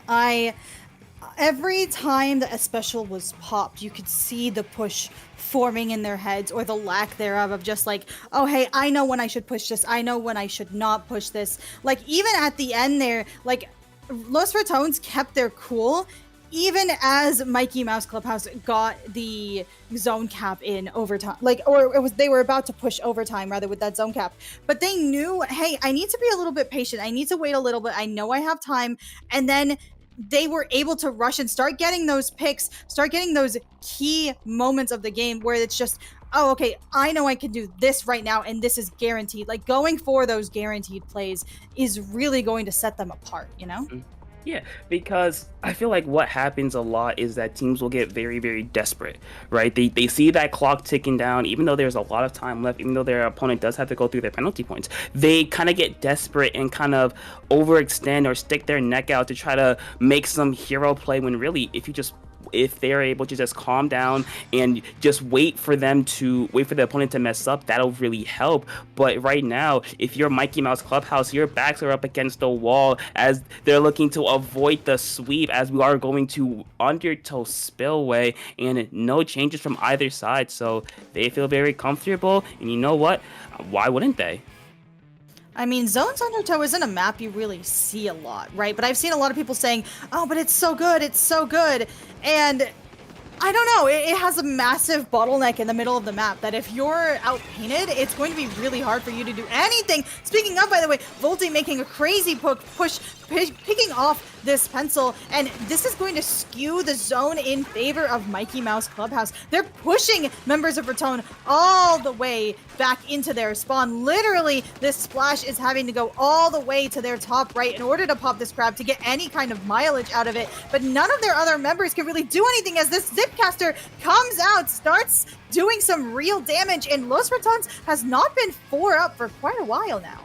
I mean, and that's kind of what you want to do if you're Mikey Mouse Clubhouse. You've seen what they've done these last 2 games. You want to make sure they can't get all their specials at the ready. But Los Ratones does have the cooler, so they're going to try to push up with this. We do see them slowly starting to advance. 2 on that right side of the zone. One's going to go down. The bubble's going to be out, which might be a big help in playing some defense there. Volti with the Zuka not able to find a pick. However, Los Ratones putting up a lot of pressure, getting 2 down on Mikey Mouse, and they will be able to get their first cap of the game. And Jared on that crab able to force a jump out, so maybe a bit of revenge for Los Ratones here. Los Ratones is going to have a good time, holding this space, because once you get a hold of this space on Undertow, it's extremely hard to push back through it. You can see now Los Ratones has turned the table completely against Mikey Mouse Clubhouse, just pushing and pushing against the boundary again of what they really can do. They're pushed, even now, right, this pencil had some great pressure on the splash. The specials are starting to come up, but Zenith popping a bubble, running in the crab support from Jared, just allowing them to, keep them locked out. And this lead is about to flip here. And we are Mikey Mouse Clubhouse needs something to happen, or they're going to lose this game. I mean, they only got 10 ticks left. They're finally able to at least neutralize one of the zones. However, they're going to have a lot of problems probably pushing into this right side zone. But unfortunately, Volti is going to go down, so that's going to go down really quickly. And Mikey Mouse Clubhouse with a wipeout on the side of Los Ratones, and now maybe a chance for them to push up a little bit. And like you said earlier, if you get past that pillar there, it can be very, very difficult to for the attacking team to get out, because you basically have full control over the entire map. After seeing right here, 1-for-1 trade going out. Los Vertones are going to go 1 down, but Mikey Mouse unfortunately going to go 3 down. The Zipcaster trying to get some sort of value out of it. Unfortunately, they're going to be forced back, but able to get a pick out of it. So we're back to where we were a couple minutes ago as Los Vertones trying to lock out Mikey Mouse Clubhouse again. It's unfortunate for Mikey Mouse that their hold could not last long enough to contain Los Vertones. Like, literally, oh my god, the Zuka arc shot from Volty, by the way. Then Volty going for a crazy pick on Mikey. Unfortunately for them, does not work out, but look at the picks that they're getting in mid, able to push Los Vertones out of that space and allowing them to take control of that left zone here. Now, all they need to do is make a proper push for that right zone, which they do, and now they just need to get past that pillar to occupy Los Vertones' snipe, and they have another lockout going for them, but Los Vertones is fighting back with everything they can.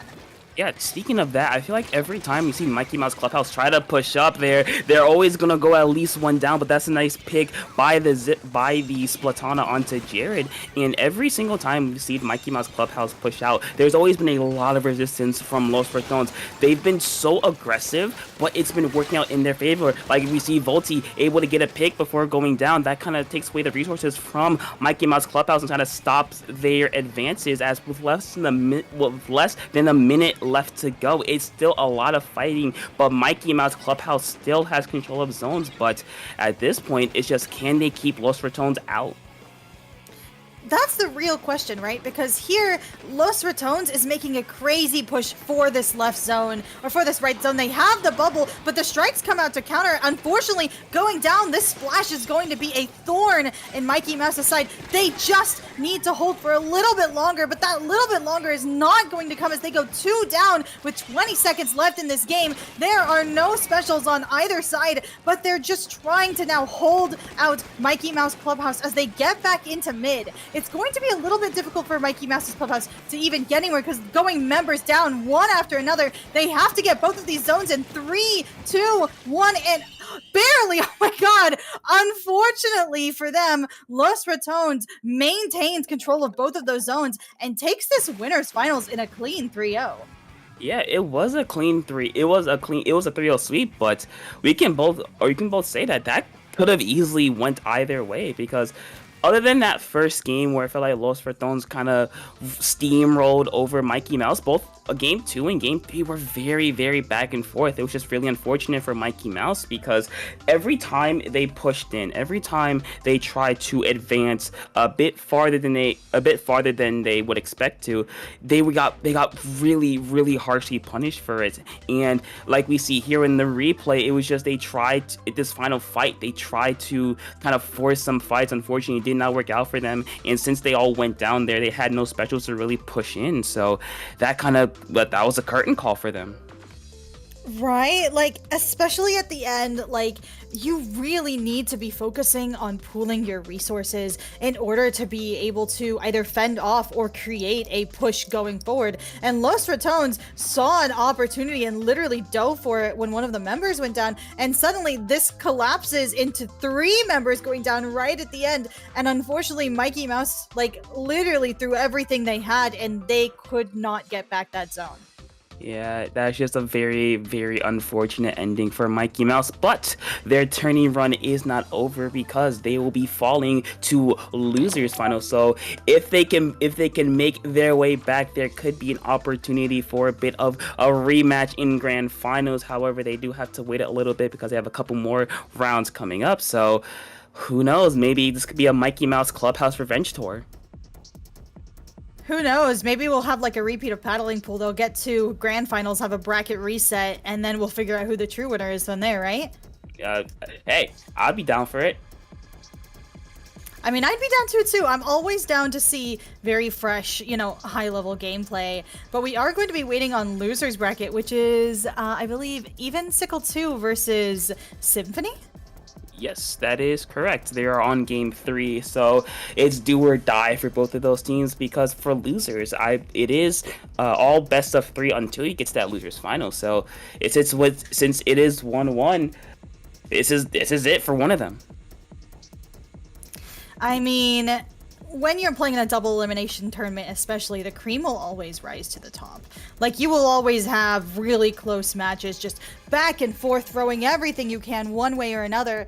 And in the end, really, the cream will rise to the top. It's why double elimination is just so popular as a format. Like, it really helps create this kind of losers run. If I can do it, like, if I just win this next match, I can get back to that grand finals and then just flip it on its head, you know? Like, it really provides a chance for those underdog teams to perhaps go a little further than they would have if, like, they weren't doing as, like, groups or Swiss. Yeah, and I think that's why I also really enjoy me some double elim because, like you said, losers runs are possibly some of the best just to spectate because you see it, especially when you see a team fall early in the bracket stage and they just fight their way continuously through losers. We love to see those stories. We love underdogs. We all love underdogs. I mean, who doesn't? Like, let's be honest, right? Because like, I'm not on the seating staff for Dapple or Triton-Cup or any of this, but whenever I see a seed 1, I get really excited thinking, oh, who's gonna upset them? Because sometimes, especially in double elimination, you just have some crazy random upsets that may have happened because a team is not good against a certain comp, or they might not be expecting like a certain strategy. It's very cool and interesting. Yeah, but looks like while we were talking, we do have our losers semis match at the ready. It's going to be Crema Cantalona versus Even Sickle 2. Ooh, okay, that's a nice match. Hold on. So this is going to be Seed 3 versus Seed 12, I believe, actually. And Seed 12 was having a really good run through winners until Los Raton smashed them down to losers bracket. So if they can go against Even Sickle 2 and win, like, it's going to be hype. And I'm really excited to actually see this game. Do you want to know anything about these players? Do I want to know or do I know anything? Well, do you know anything? No, I don't. So, do you have any information? Yeah, so on the side of Even Sickle 2, I believe we have some people who've won quite a few weeklies, Div 2 winners, like first paddling pool, multiple actually. Very strong, you know, high-level team here, like literally Div 2 champions. And on the side of Crema, we actually have, let's see, these look like Spanish players who have also won a few paddling pools themselves. So we're going to be seeing if they can actually overcome this team who seems to be a little more experienced with just their raw force. And we're going to be seeing that first on Mako Zones. Do you have any thoughts on that? I am not a fan of Mako Zones. Blasphemy. I know, hang me at the stakes. I know, I'm not a fan of Mako Zones.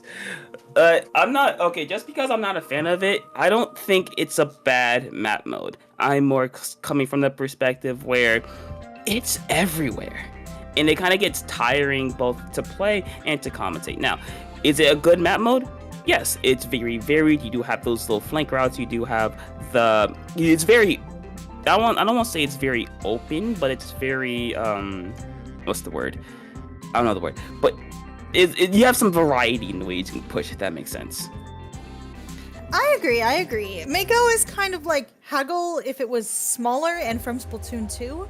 And I agree with you, it's like absolutely everywhere. I remember hearing a very spicy opinion that was like, oh, Mako is so old, we just have to put it in the home or something like that. It's quite literally, right? Like the very bread and butter from Splatoon 2 competitive, just coming back with a vengeance. Every single tournament you'll ever see it in, it's always Mako Zones, because that's obviously the best Mako map. Tower. Okay. Tower control is like a flawed mode. Like you kind of like have a whole steamrolling, like snowballing kind of thing where if you have the tower, you kind of get a bunch of specials, and like specials really like expedite pushes and make the game go round, you know? Okay, fair argument, but it's very fun. Especially when you're winning. I mean, that's true. All games are fun when you're winning. I'm not going to deny this. All games are fun when you're winning. I think Mako zones, it has an exceptionally small zone. So that means things like Splashdown, things like Reef Slider, things like Strikes can really, if you place them correctly, can basically cap the zone, which is very exciting for like on a player side, because it's like, oh, okay, well, I could just cap the zone and let my teammates come in off that because everyone turns around and paints the zone. Yeah, and if you look at just Mako by itself with the changing elevations, I wouldn't be surprised if you see a lot of buckets. Buckets are very good, especially like the vanilla bucket, like the machine. Those are some very good weapons. Even blasters, like the V blaster, custom blaster, range blaster. Any blaster really is very effective because you can peek those ledges really, really well. And speaking of peeking ledges, you also got like the carbon roller. You have the stamper, the wiper, just any weapon that thrives in close range encounters really thrive on this map. I mean, like, playing around ledges is just such a fundamental of Mako. Like, I compared it to Haggle earlier, but it does have a lot of elevation to play around, especially around that snipe, around that bunker, around that freezer. It like, especially like, I think of rollers actually, or like sloshers and blasters and stuff. It's actually kind of painful thinking about how many times I've just been caught out by like a V roller or a carbon roller on those snipes. I mean, you always gotta be careful because roller, especially, I wouldn't be surprised if you saw a V roller, because V roller, in all things, it's just a really strong weapon on this map mode, because you do have your way in with the curling bomb. You do have a way to affect ledges really well with the roller being a roller, and you do have a bubble which can basically just either protect the zone by like countering like Azuka, or not really Reef Slider, but kind of like nullifying the effects of Reef Slider, or you can put it in a very, very aggressive spot and just kind of keep yourself and your entire team inside the enemy base. Oh yeah, the lockout on Mako is especially rough. Especially actually, like, to initialize lockout, like, I think there's two really strong spots. Like, your first spot obviously is going to be that right stack. Like, just being able to hold that right stack and being able to like shoot at anyone, especially with the crab. I think you mentioned this actually, but and the second spot is if you go around the right side and you manage to clear out bunker, you can reasonably allow your team to get into their entire like spawn flat. Well, no, just their plat, but allow your team to get in there reasonably, as long as you can keep enough attention on yourself, and then it's just going to be even harder for them to get to that zone. Yeah, and I think we both experienced this where you're locked out on Mako, and then all of a sudden you see like a roller or a carbon just kind of sneak around that right hand side and coming up to snipe, because you can get pretty far up without being noticed, because everyone's first thought, because it's right in front of you when you spawn, is okay, I gotta take snipe. Oh my god, what's that? That's a roller. I'm dead. So I think if, like you said, getting locked out is very, very easy. Now, breaking the lockout, that's a whole different story. That's a lot more difficult, because when you are trying to get out, you gotta get that left stack. If you don't get that left stack, kiss your chances goodbye, because you're not getting anywhere. Oh yeah, it is so rough to get out of lockout on this map. But that doesn't mean it's not possible. Like, that's why things like Strikes and Crab are just so highly valued on this map. And you'll never guess what weapon has both of those on 2 alternate kits. That is also really strong and meta viable in almost every single comp in the world. Flash Blaster. Yes! Oh my god, you are so correct, dude. Chumps and Zuka, like, it's literally like, why did I use You know what? We're inventing a new meta. Quad Clash Blaster, unbeatable. It's true. Unless you get hit by like a really good charger. But that doesn't happen because chargers are obviously never good.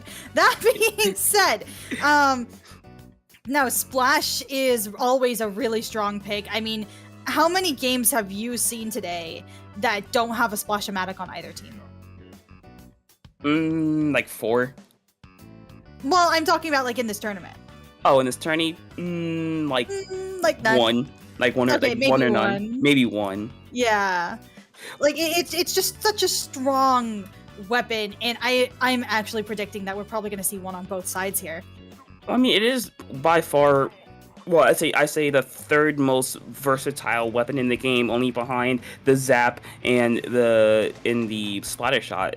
Actually, we are not gonna see one splash. Okay, there's gonna be a single splash, but we do see a very interesting comp. We do see a Rapid Blaster Deco, my favorite weapon in the game. I love Rapid Blaster, a Tri-Slosher, and a 52. A lot of kind of chip damagey weapons on the side of Crema. Is not kind of meta, if you would say. That is double cooler on the side of Even Circle, I believe, actually. Yeah, no, it's a double cooler from that N-Tri and that pencil. So they're really going to be trying to accelerate their rapid and their 52s especially. Looks like actually Jasmine, this Rapid Blaster, tried to make a push on that right stack, failed, but because of that push, their teammates are able to rush through this left stack, taking all of mid for themselves, getting a lovely little cooler, like, just situated, and now Even Circle's in a really strong position to just try and lock out Crema from this mid. I mean, they have a very mid-range comp. They have 52, they have Rapid Blaster, they have Pencil. They have these weapons that don't really need to get up close in person. They can kind of sit back a little bit and chill out, as we do see Jasmine trying to pop that Inkjet, trying to find a pick over there. That's a very unfortunate jump, as Crema is going to go 3 down, and Even Sickle is going to get the last one and get a delayed wipeout. So even though Crema did get some points on the board, this lockout is going to continue to get worse and worse for them. Yeah, it's actually like just the way that Even Circle was able to stop. Oh, they let the zone get capped, but at the cost of allowing themselves to get a further sustained push. Like, literally, they've just gotten through their penalty. They've just popped this whale. They've literally displaced this pencil, displaced multiple members of Crema. Like, now this 52 is actually going to go for a flank. Get this pencil just after its cooling spell. Get this, almost get that crab, actually. Force members of Crema all the way back. Like, there's literally nothing they can do as this zone ticks down to 5. Yeah, 5, 4, 3, 2, no member of Crema in sight, and that will be the game. And you know, they always say Splatoon 3 is a much faster base game than Splatoon 2, and I think this game kind of encapsulated that, because they went from 0 to 100 real quick, and they did not stop for nothing.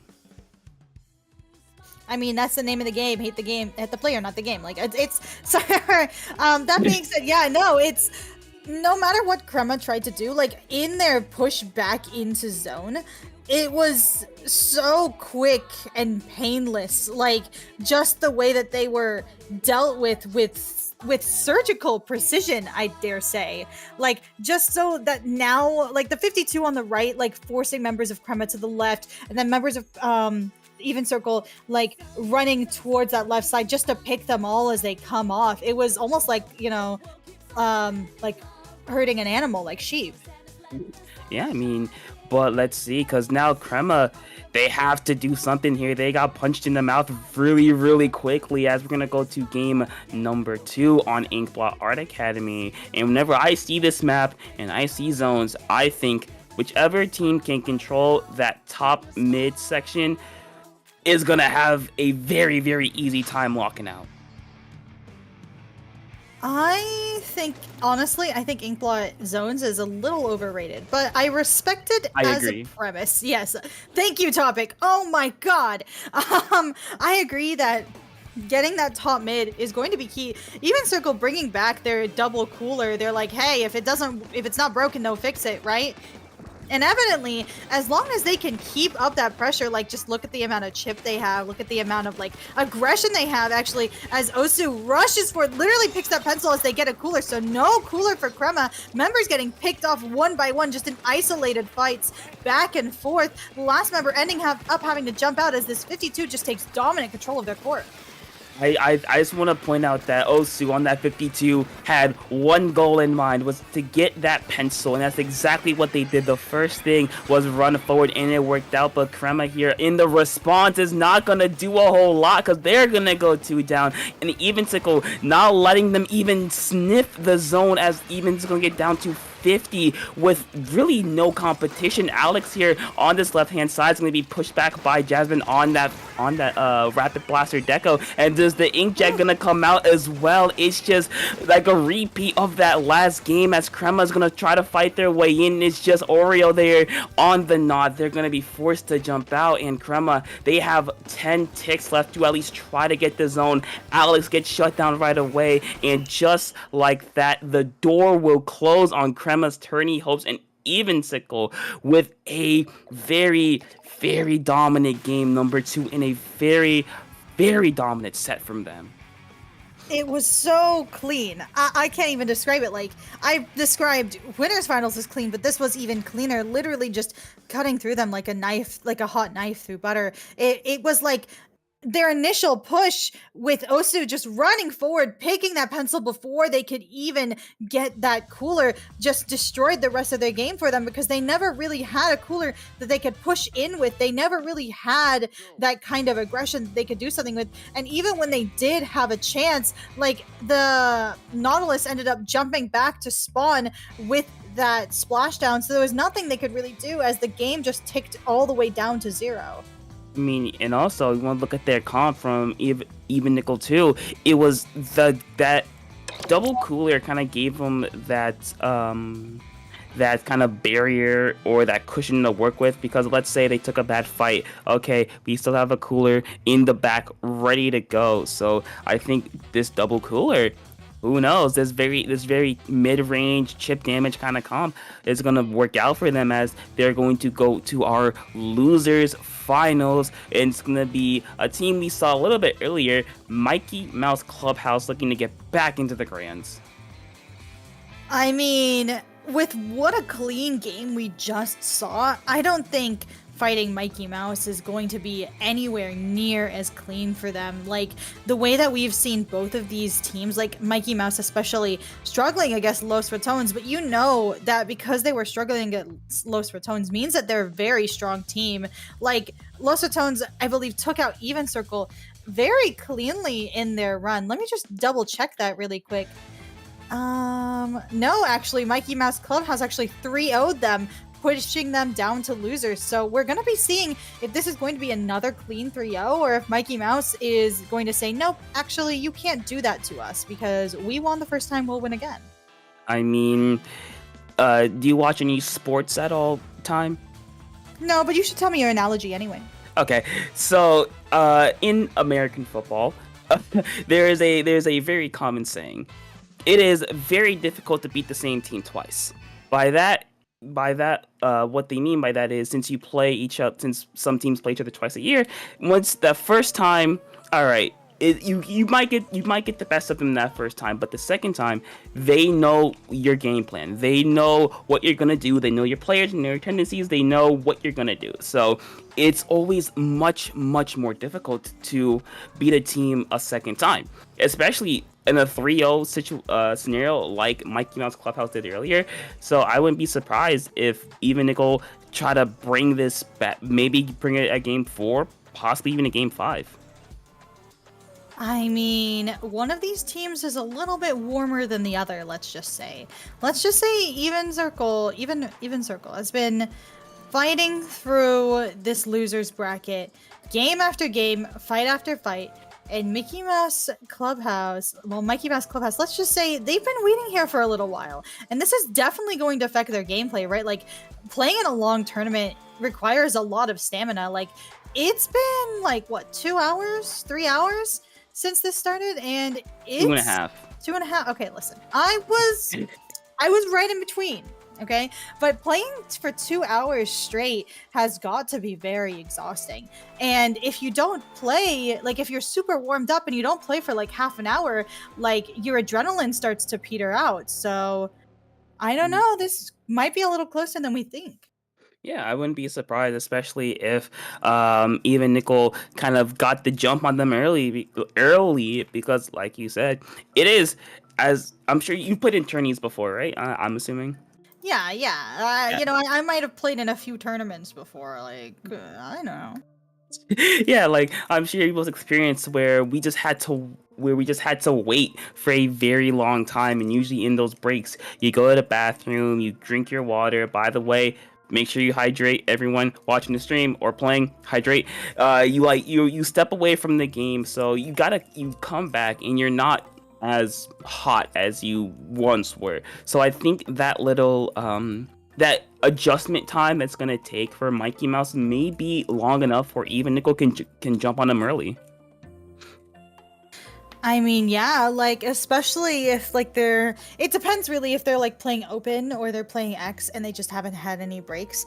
But, like, that also tends to dull your senses a little bit, especially at this level. Like, you can just, oh my god, waiting for, like, a whole hour for a set to be done in double elimination is definitely the hardest thing about double elimination. Yeah, and because these tourneys, they can run for a long time, multiple not 4 or 5 hours, like 3-4 hour tourneys. And if you're playing that whole time, especially when you get like towards the end, I don't know about you, but that's pretty tiring. Like just constantly, you have to have your adrenaline max. You have to be on point. You can't mess up because if you mess up, oh well, your tourney's over, your run's over. So I wouldn't be surprised if these players start to feel that a little bit of that fatigue of playing for so long. Yeah, and I mean, what better map to demonstrate that fatigue but Crab Leg Capital? Literally, this map, I think, of like the top 7 zones map, this one is definitely tied with Ship Shape for being the quote-unquote worst of the best, you know? Like, it's very long range focused. You have these top left, top right areas where if you're able to hold them, you have an incredible vantage point on every entry point that this team can make. And in the end, it's really good for things like Crab, Zuka, Pencil, Chargers, and it can be really frustrating to play in this kind of meta. Yeah, and you said it. Like this map is very long range focused. Like if we see both, I think, yeah, both these teams did run Pencil. So I wouldn't be surprised if the main matchup between these teams is whose Pencil or whose long range weapon can kind of affect the other team better. And I would say, at least on this map, I would give the early advantage to Eve Nickel because they have that Rapid Blaster, which is very, very deadly on grates. It's on the grates because you can kind of shoot through them from a relatively safe distance and not really have to worry about it. So we're just have to see what both these teams come up with. I mean, we've seen the comps on both sides, right? We know Even Nickel likes running, and I said it right this time. I said it right, but they like running double cooler. Like they're going to definitely bring at least that Pencil on both of these sides. And the difference is, right, are they going to bring a V blaster or a range blaster? Are they going to be an N splash or a V splash? Are they going to keep that Rapid Pro? Or are they going to go Rapid Pro Deco for just that little bit of range on this range-based map? I could actually see the switch over to the Rapid Blaster Pro Deco because it's A, longer range, and B, Whale. Like Whale is on this map specifically, you gotta move. You gotta get off grates. You gotta just escape. You gotta drop. You gotta do something because you can't just sit on the grates, especially with the Whale, with the Rapid, and possibly another person that's shooting at you. You are forced to give up that high ground advantage that you had. Yeah, Whale actually, the better you are, the worst Whale feels. You know, like the better you are, the better players you're playing against, and those better players know how to aim their whales in the most annoying way possible. That's why 52 doesn't really fall off in the same way that some other weapons do when you get better at the game, because yeah, Whale is not the best special in the world, but it's so annoying. And then the 52 is pushing you with that wall through that Whale. Like, what are you going to do? It's one of the most painful things imaginable. And also, Rapid Pro Deco is a very strong kit. That being said, they are bringing that Rapid Blaster, but the range blaster on the side of Mikey Mouse. Yeah, and it's the vanilla range blaster with the wave breaker. So again, very good special at affecting the zone, but also that locating capabilities is really great for just scoping people out. And we do see Even Nickel taking a very, very quick first control of zone. However, Mikey Mouse is still just gonna be poking around there, able to recapture zone. And with the crab on grates, this can turn very, very deadly for Even Nickel. Yeah, I mean, here, like, literally just keeping and holding that zone. Excellent burst bombs, actually, from this splash. Literally just members of Mikey Mouse are now rushing forward. Here comes this whale from the 52, trying to get something, but ends up going down to Mikey himself, this range blaster, just keeping them hostage on their plat. There's really nothing they can do to get out of this unless they can make mileage with that cooler. I mean, I really want to point out that Mikey Mouse aren't even on the plat of Even Nickel. They're using their range to advantage. They're keeping at a very, very safe distance, not allowing themselves to get picked off willy-nilly. As we do see Even Nickel go 2 down again. The Tri-Slosher is going to go down as well, and Mikey Mouse holding on for dear life. That's a nice one-shot by the Stamper there, and Mikey Mouse Clubhouse with no one left in sight. 10 ticks left to go. Osu just drops, try to do something, but nothing will get done from that. And Mikey Mouse Clubhouse holding on, very, very dominant game number 1.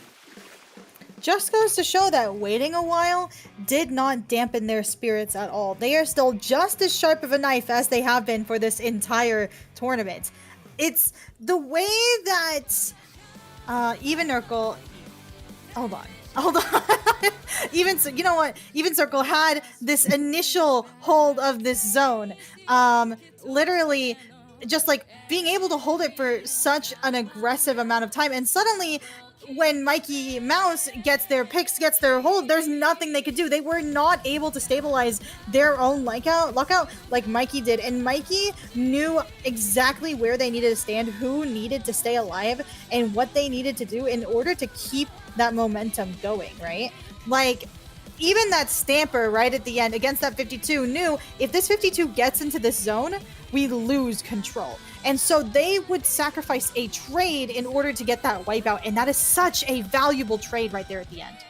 I mean, if you're winning, you would take a trade 9 times out of 10 because you're taking away resources that your enemy needs to push in, and you're just holding on to zone. So that, honestly, I could see why Mikey Mouse did that, because getting trades when you're winning, you'll take that 9 times out of 10. But we're going to see if they can keep up this momentum as we go to game number 2. We're going back to our favorite Z-shaped Tetris piece, back to Barnacle and Dime. I mean, we've said a lot about Barnacle, but let's talk a little bit more about it since we were cut off a little bit early topic last time. When you're playing on Barnacle, really the number one spot you want to be in is you want to be on that top left. And you saw how in that finals, how I believe it was Los Ratones just rushing that top left against Mikey, just trying to get there as quickly as possible so they're able to hold and lock out their members. Unfortunately, not able to go there, but just goes to show it's such a powerful position that you would literally trade your life for it just to be able to stand there. I mean, yeah, because if you stay there long enough, you can get those jumps in that you need to keep yourselves in.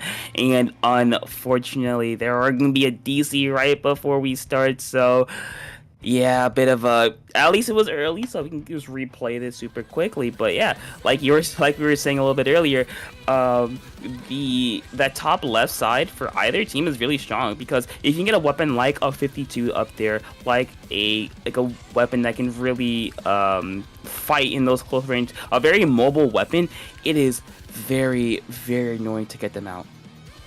And you have to get them out if you want to push, because if you just ignore them, they're just going to start, especially if it's a shooter. Oh my god, help you if it's just shooter, because if it's a splash up there, it's like, oh, here comes the crab, here comes the strikes, here comes Azuka, here comes every little annoying thing in the world just to smite you. Like, it's everything back to back over and over in the most painful way possible. I mean, yeah, so I wouldn't be surprised, especially if Eve Nickel is able to really get a hold, if they send their Rapid Blaster up there, if they send their 52 up there to try to get some attention away from Mikey Mouse Clubhouse. But the question then becomes, can they sustain their pushes? Because like we saw in that first game, they did draw first blood by getting some points on the board, but they just got staggered super, super badly, and Mikey Mouse Clubhouse just really took advantage of that. I mean, I also do want to say, actually, like, taking advantage of a stagger the better you are, the better you're going to be able to handle a stagger and being able to take advantage of the enemy stagger. Because you can lose one player and stagger a little bit, and if the enemy team doesn't push you, you can literally just recover within a few seconds. But if you're down a player and the enemy team starts running at you from the area that player died in, it's so hard to pick them up as they get you. It's so hard. And suddenly all of you are respawning, and that first guy who went down now has a staggered respawn. And suddenly, like, here we go. Like, you're trying to push out of a spawn that's basically locked down, and none of your players are online at the same time. Yeah, but I think after that first game, I think even Nico's gonna be a bit more cautious, especially about dropping into unfamiliar territory, dropping into enemy ink, about trying to just keep themselves alive, basically, because we've seen, especially in the last set that they played in loser semis, they were a really strong team. Just unfortunate that they were forced to stagger, and unfortunately another person will DC, so looks like we're gonna have some more to talk about. Oh my god. What is happening here, actually? Like, it's just back-to-back DCs. If it's something in the menu, or if it's something that, like, actually happened, it is a very big difference, actually. Something interesting about the mechanics of Splatoon 3 is if you ready up in a menu, and then you unready up as everybody else readies up at the exact same frame, it will actually just straight up disconnect you from the match, because you're not readied up and everyone else is. It's an interesting mechanic. I don't know why it's like that, but it is like that. You know what? Today I learned, because I would have never thought about doing that. You know what? Now I know. Yeah, and this is one of the most common ways people actually disconnect from those matches, is they just stick in that menu and then they unready up at the exact right moment just to stall out the game. And they don't a lot of people don't realize they do it, because it's a very niche thing that if you know you're doing it, why are you doing it? Like, I know disconnects in the menus don't count towards disconnects in the actual sets and games, but sometimes, you know? I mean, what if they want to get some intel on what their opponents are running? I don't know. But you know what they say, third time's the charm. We are into our second game, no changes out from either side, I believe. Yes, both teams sticking to what has worked in the past, hoping it'll work out in the future. But let's see, will any results change? Well, we see here right away, Even Nurgle is actually rushing towards that left side, trying to take members of Mikey Mouse down without success, going down themselves. This is a 3v2 situation. Harshi and Co literally don't have to do anything here if they want to just hold this zone. Literally, it's all on Even Nurgle to try and break out of this really early lockout. Crab comes out, picking off people one by one. Even Nurgle actually rushing through this left side, trying to take advantage of the members of oh, actually, hold on. Mikey, yeah, I'm stuttering my words. You know what? Everyone stutters, but it's fine. But Mikey Mouse are getting a really nice hold. Even Nickel trying to go in. They're gonna go down again. Also on that 52 on the bottom of your screen is gonna go down as well. They're gonna pop one of their coolers to try to stop the bleeding. But Mikey Mouse not letting go, getting it down to 10 ticks within the first minute of the game. The Crab's gonna come out to try to make this even worse for them. Even Nickel able to neutralize it. Osu on the 52 is gonna go down, and Mikey Mouse, that was even better than the first game. Dying on zone is detrimental, right? Like, if you die on zone, it's an explosion of the enemy's team's paint that causes the zone to, turn their color. It's very advantageous, actually, to kill people on that zone. And that's why when you're on zones, you don't want to be fighting exactly on the zone. You want to be fighting next to it. You want to be painting it from a little bit of a distance, because dying on that zone, I think, literally just flipped it in Mikey's favor there. I mean, it really did because Labby, who's the 52 player, did die on zone. They were able to at least contest it for a couple of seconds. Actually, it was just unfortunate that they were the only real member that could do anything. As you can see right here, they're on the zone. However, they did get flanked by the pencil. Yeah, by the pencil who just painted over them and ignored them. So it was just very, very unfortunate for Even Nickel. As now, here we are, game 3, match point for Mikey Mouse, Even Nickel. You need to show some resistance here as we're gonna go to the third and potential final game of our losers finals, Museum d'Alfonsino. Museum d'Alfonsino is such a mode map combination. I don't actually really see it because there are other better museum modes like Clan Blitz and Rainmaker in the tournaments that I look at a lot of the times.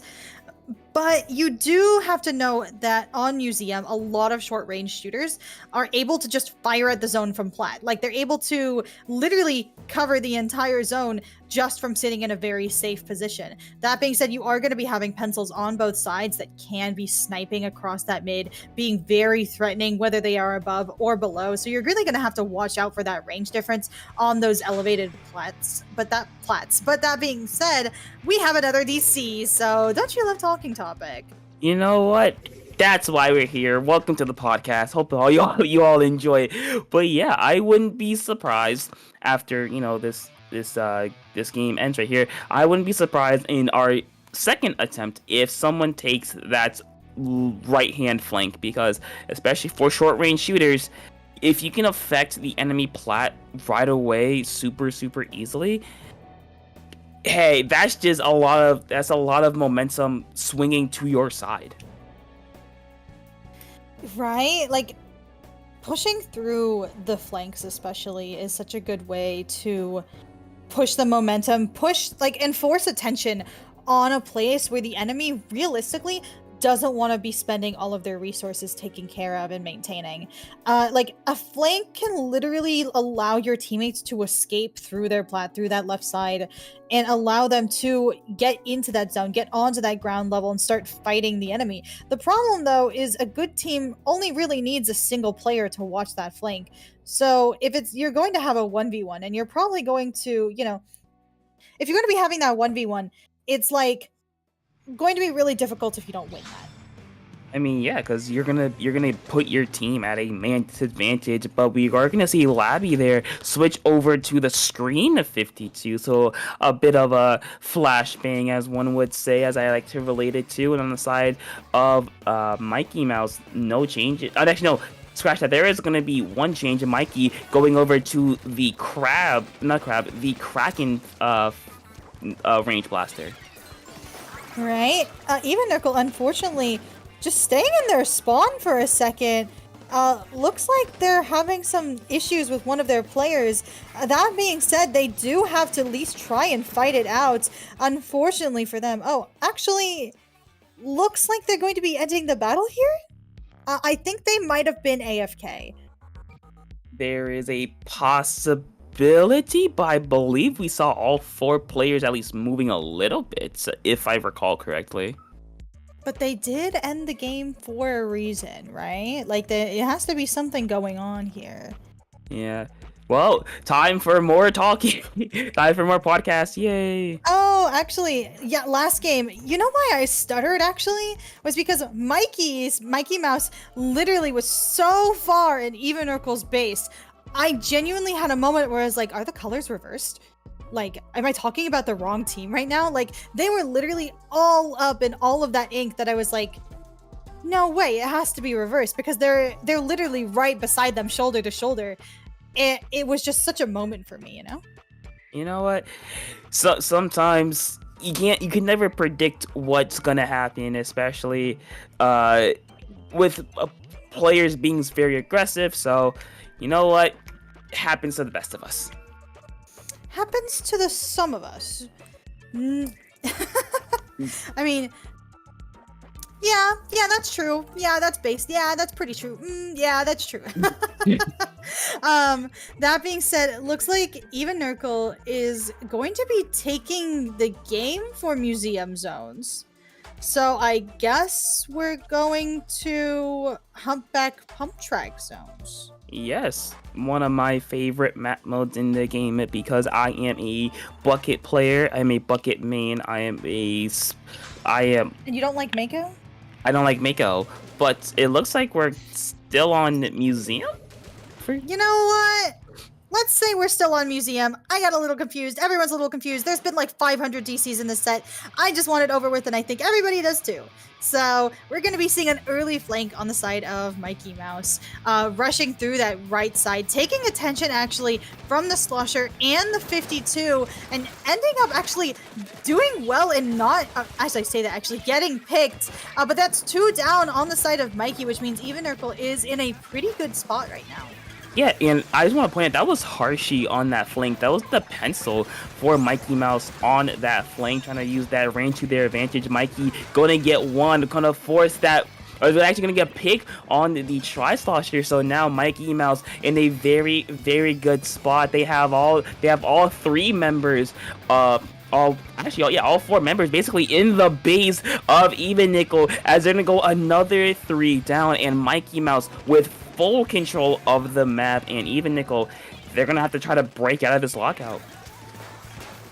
It's gonna be a little hard for them to break out of this lockout if they only have a screen to work with. But through that screen can come a matter of things, such as a Zipcaster, such as a Kraken, actually, that is trying to stop all the bombs, all the aggression on the zone. Like, they're able to actually survive through this screen, through that miracle. And the thing is, though, is that members of Even Urkel are going to be coming through, because that Kraken, even, like, in the moment that they were Kraken, they're unable to use their main weapon, and because of that, it's going to be very difficult for them to reasonably stop anything coming from the zone to the zone, even if they will always survive. Both of the coolers, unfortunately, actually getting popped at once, as Mikey Mouse now has a crab on the ready, popping it on that left side, allowing the members of Mikey Mouse to push through, especially, looks like Reiki actually getting on that ground floor with that Splatana Stamper, painting up that right side of zone, but not if Adu Akis has anything to say about it. I mean, we did see the Zipcaster gonna get their team in, and that's gonna be another 2 down for Even Nickel. Mikey able to just barely get a kill before the Kraken ran out, and now Mikey Mouse back to exactly where they were. They are pushed up into the plat of Even Nickel. Even Nickel, again, they're gonna have to break through. They are gonna have a jet in a second, so that has one special to work with, but with one of their coolers down and a Zipcast or a Splatana on that top side, that's going to be super dangerous, getting one before going down, and Mikey Mouse just all out aggression here. And with this all-out aggression, actually, look at how the Even Urkel is pushing members of Mikey Mouse out of their sides, allowing them to, use their actually cooler to get some really good jumps. They have 5 seconds to get through this zone, popping that cooler, unfortunately going nowhere. It's just Jasmine trying to paint it with an inkjet, and unfortunately does not work out for them, as Mikey Mouse Clubhouse takes losers finals in a clean 3-0 sweep, putting them back into grand finals against the team that put them down in the first place. I think Mikey Mouse Clubhouse is like, all right, we've had enough of the DCs. We've had enough of the weird issues. Let's just get this over with. And they didn't come here to play games except Splatoon 3. And they just ended the set 3-0. Shout out to Even Nickel for a very, very, for the most part, very good set. I would say they really tried their best. That's way I could put it. I mean, they were doing exceptionally well against the teams that they faced before them. They literally barely, got through their matches. Like, it was like a knife through butter, I think I described it as earlier. And through that kind of play, it's very surprising to see how it's just swapped around, and now they're the ones being cut through. Yeah, but now they have their true test. They have the number 1 seed. They faced them earlier in winners finals. Los Ratones to try to at least force a bracket reset, but Los Ratones, they might be, we said it earlier, they haven't played for a bit, especially with the set that took a little longer than expected with our losers finals. So maybe a little bit of needing to warm up, but I wouldn't be surprised if they were just playing some X battles to pass the time. I'm not gonna lie to you, I do have a pretty good view on the streamer's setup here, and I did in fact see one of the members of Los Ratones playing an X rank. So I think they're staying pretty warm over there. You know what? You gotta get the hand warmers, you gotta make sure you keep that adrenaline pumping, because if not, you can get jumped on really early. And now Mikey Mouse Clubhouse, they got their work cut out for them. They have to win this set to force a bracket reset to try to at least have a chance at winning, while on the other side, Los Ratones just need to make sure that they take care of business, and if they do that, that'll be the tourney. That's the thing though, is last time we saw Los Ratones and Mikey Mouse, it was such a knockout, like such an aggressive push and pull between these two teams. But in the end, Los Ratones was actually, once they got that hold, they never got rid of it. Like they had such a strong chokehold on the games that they were able to get that hand on. It was remarkable. And Mikey Mouse Clubhouse tends to actually lean towards just all-out aggression, but sometimes all-out aggression does not work against a hold like that. Like it's literally an unstoppable force versus an immovable object. And in this case, the immovable object is an advantage, and when all things neutral, they will win. Yeah, so if you're a Los Ratones, I would not be surprised if they try to use the aggression of Mikey Mouse to their advantage. They try to kind of bait them into taking really bad positions and then really capitalize on that, like we saw in winners finals. What they did, they won 3-0 for a reason. Yes, they were close. They were semi-close games. For I think the first one was semi-close, but the other two were kind of wipes for Los Ratones. So I would not be surprised if we saw them try to take advantage of Mikey Mouse being super aggressive. Yeah, it's like they know what's coming. They understand what's going to happen to them. They've seen, honestly, I can imagine this team has faced countless amounts of people just rushing at them with unstoppable levels of aggression, coming at them left and right and center. And yet these guys have been able to put up their shield to hold themselves in their lockout. And when they are locked out, it's not going to stop them from trying to push back just as hard. Like these guys have a kind of switch in their heads that allows them to sustain their holds, and at the same time, when they don't have a hold and they need to get in, they can face them with the same amount of aggression that team throws at them. Yeah, but let's see, as we are going to get started with our grand finals on map number 1. One of my personal favorite zones maps, especially after the the update, Mahi Mahi. Oh, Mahi Mahi is a map mode of all time. It's never truly been bad. Like a lot of people will complain about Mahi Mahi being bad before, and it never really was, bottom of the barrel maps. It definitely wasn't a good map, but it's definitely could be worse, right? I like to say Clan Blitz. Argument over. I'm talking about Mahi zones. Okay. Like the other Mahi, the other Mahi modes, yeah, they're nothing special. But Mahi zones has never been a bad map. It's never been terrible. It's never been awful. Like it's always been somewhat viable in some senses. Like even before the update, people were at least considering, hey, maybe Mahi is a little worth playing on. And once they extended that mid area to allow for more momentum to go through it, it really started to shine, and that's why we still use Mahi and map lists today.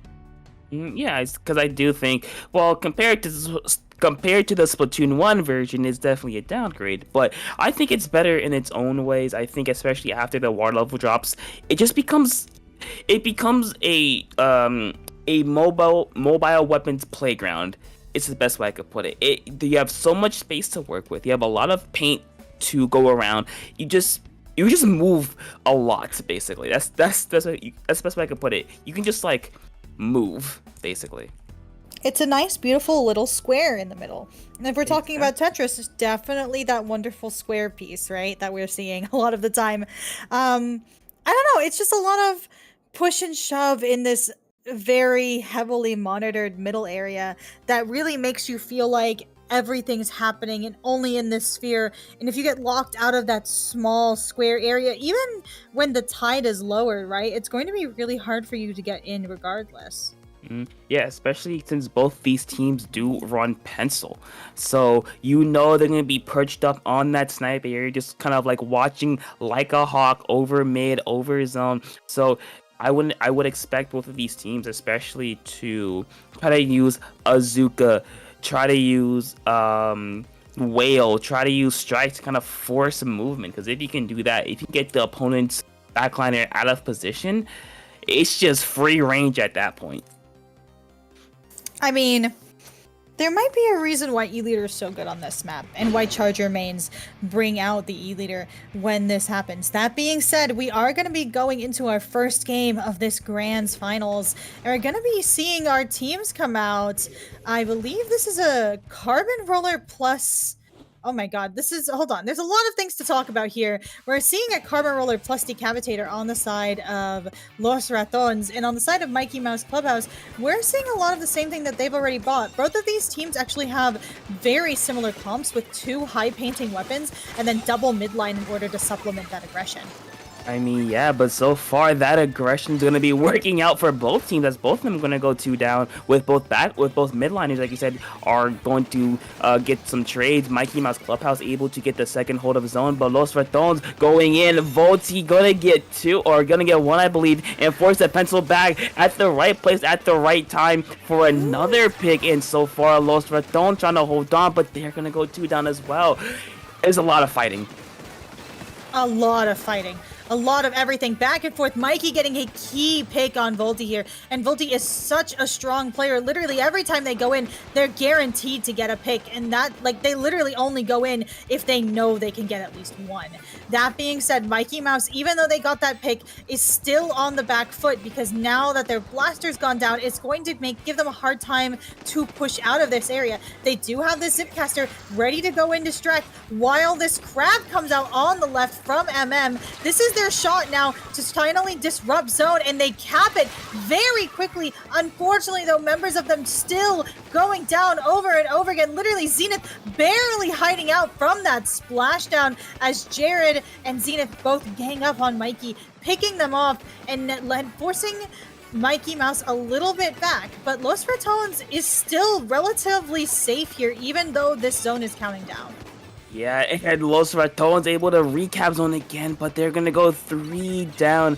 Very, very unfortunate timing. The pencil is going to be forced to back out. Now Mikey Mouse Clubhouse with the opportunity to get a lockout for themselves with the Crab, with the Zipcasters, trying to do their best. They are able to eat through their penalty points relatively easily, though.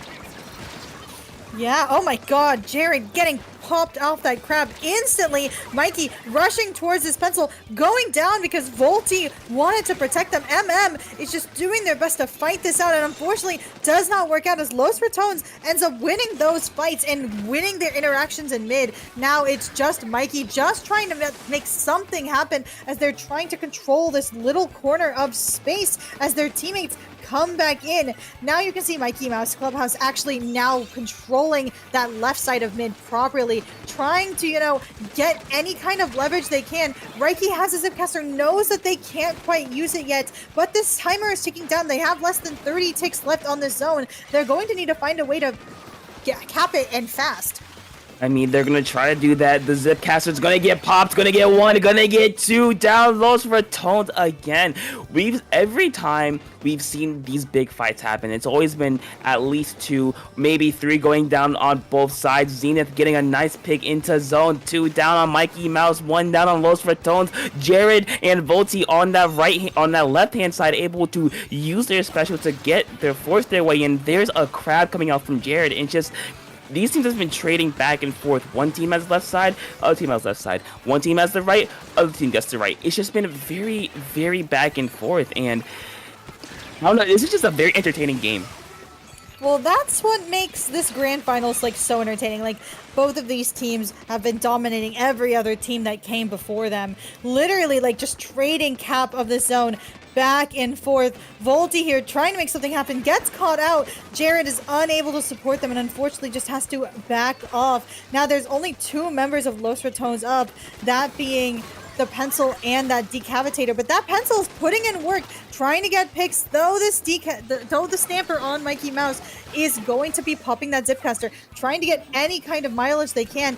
Unfortunately for Los Ratones, they also live through that zipcaster and flip that lead. They are 15 ticks left on that zone, and Jared is just trying to do as much damage as they can. Yeah, but we all both know that the game ain't over until you see those tapes coming around the screen, and there it is. Mikey Mouse Clubhouse will take the first game of Grand Finals in a very, very back and forth game. You know what? I would not be surprised if this went to a bracket reset. Oh my god, the bracket reset would be so hype. Let's be honest.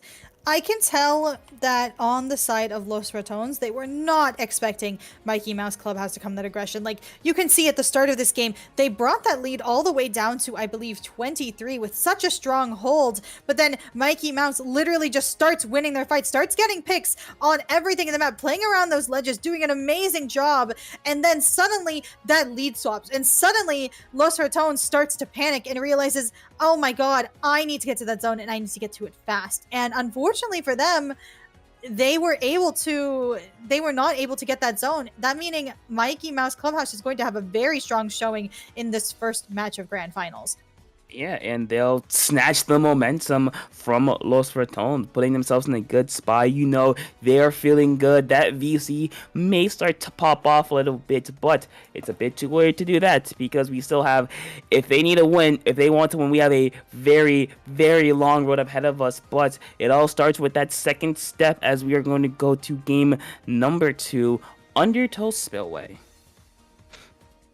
Oh, not another Undertow. Well, actually, the last time we saw Undertow, it was actually pretty hype, especially because both of these teams just kept trading back and forth, and they barely actually eked out that knockout right at the end there. So I'm really excited to see if they're going to be able to have a similar kind of showing. Los Ratones is actually probably a little mad right now because all of the maps that they're really good at playing just haven't come out of the woodwork yet. So this right now is Mikey Mouse Clubhouse chance to really shine. I mean, but so far it's working out in their favor. Is able to get the first cap of zone. Volty going in for the flank is gonna get 1, gonna get 2. What a response by Los Ratones, forcing back the members of Mikey Mouse. Volty, or though Zenith actually going in, unfortunately, is gonna go down. But Jared with the follow-up, able to get 1, and Los Ratones with a very, very quick response, getting the lead. The crab on the snipe of Mikey Mouse Clubhouse. This might be dangerous for them. It's going to be very dangerous, actually. Like, look how set up the members of Los Ratone are, like, on those high grounds, on those, like, strong ledge positions. Unfortunately, does have to vacate them, but they will be able to push that zone below 50. Reiki now is going to be bringing the Zipcaster behind the members of Los Ratones, trying anything to be able to let their teammates come in, and just because of that Zipcaster, now they're able to get that zone back at the right tick count of 39, meaning now it's their time to lock out. And look at how Mikey is chasing down this pencil, rushing towards their spawn, trying to get Volty actually, and succeeds with that splashdown. But Zenith is still in the middle, all right behind all the members of Mikey Mouse, and they all end up going down. And the zone is now in Los Ratone's favor. And unfortunately, Mikey Mouse Clubhouse could not make anything happen during that sequence. I mean, yeah, they got a bit too aggressive. Zenith found a crack in their crack in their offense and just abused it, getting to mid and just taking both zones rather uncontested, as we do see the members of Los Ratones going in, gonna go 2 down. Harshy managing to stay alive, but unfortunately they're gonna be the last ones remaining, as a crab is gonna be popped for Mikey Mouse to try to go get back to where they were, try to get back into that lockout scenario. But Los Ratones making sure that does not happen again, as they are fighting with everything they got. Literally, the switch is now flipped in their brains. Hey, we need to be a little aggressive here. We're gonna need to be a little bit more aggressive than Mikey Mouse Clubhouse. And just look at how they've been fighting.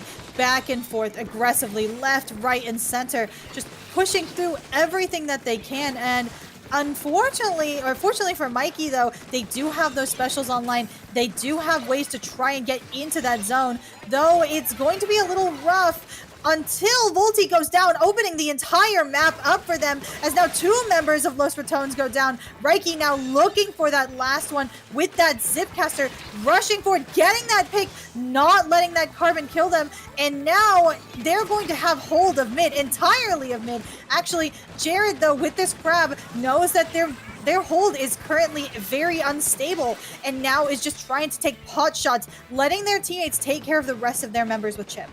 And so far, it's working out, as, like you said, that hold is slowly being chipped away at by Mikey Mouse Clubhouse, getting it down to 53. They're in striking distance, less than 10 points separate these two teams, and Los Ratones need to force their way in. Zenith popping the bubble to stay alive, but Mikey Mouse able to take control of the lead. Los Ratones gonna go 2 down. 90 seconds remaining in this game, and Mikey Mouse not looking to let go, as Los Ratones, they need to find their way in. The Zipcaster is gonna get one, going for the double, not able to get it. The crab's gonna come out to stall the members of Los Ratones, but it's not gonna be enough. 2 down on both sides. Los Ratones trying to go in. Mikey with the 1, with the 2, with the triple will save the game, and with that, Zenith trying to jump in, but a little too late, and Mikey Mouse Clubhouse fends off the members of Los Ratones and will take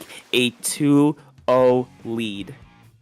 Incredible knockouts from Mikey Mouse Clubhouse. You're literally seeing them come back from this loser's run with the new knowledge, what they need to beat Los Ratones. Like, they've unlocked it. They found the secret sauce. Literally, like, Los Ratones had such a good hold for a lot of that game, but Mikey Mouse Clubhouse literally realizing, what if Mikey just popped off? And what if we all just took advantage of that and took a lot of space? And for a while there with Zenith here in this middle, actually through Mikey Mouse's defensive, it was a little bit dicey, but as you get closer towards the end of the game, you realize that it's so easy for them to knock out just over and over again, especially when Los Ratones was splitting their resources, having a crab on that right zone and everyone else on that left one.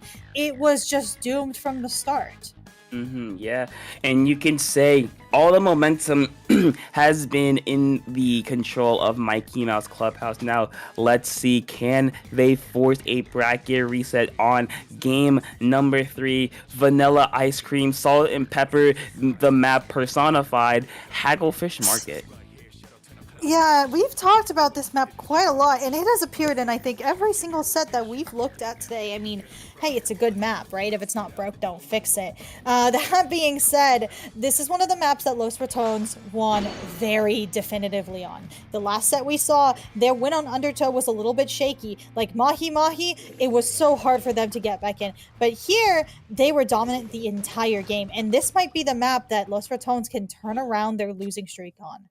Hold on, Volti switching off of the Carbon, going instead for the Neo machine with the Zuka. So actually no, there's 2 switches off. We do see Jared with with the V dualies, and Volti with the sloshing machine, so a much more aggressive fighting, or not more, a lot more range than what they previously had, and so far it's working out in their favor, able to get the first control of zone, getting a couple of picks. We do see a bit of a fight here on that left hand side, both players trying to back off, and so far Los Ratones able to get first control of zone. Jared with the crab trying to find a pick, not able to find one just yet, just pinning the zone. It's gonna work, and Los Ratones will hold on to the zone.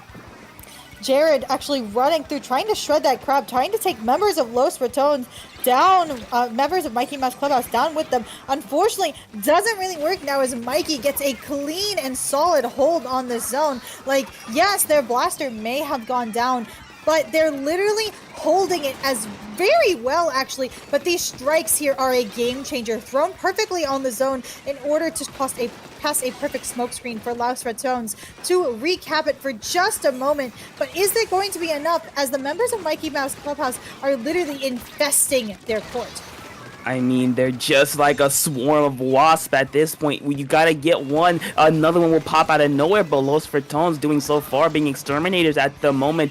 Jared forced to pop a crab just to stay alive, but Mikey Mouse Clubhouse are just doing whatever they can to get in. Unfortunately, Zipcaster will get shut down almost right away, and it's just a lot of fighting for mid. Volty and the pencil here forced to back away, or at least rotate to this left-hand side. The jump coming in from Zenith might be able to help them push, but so far Mikey Mouse Clubhouse, they're looking pretty good.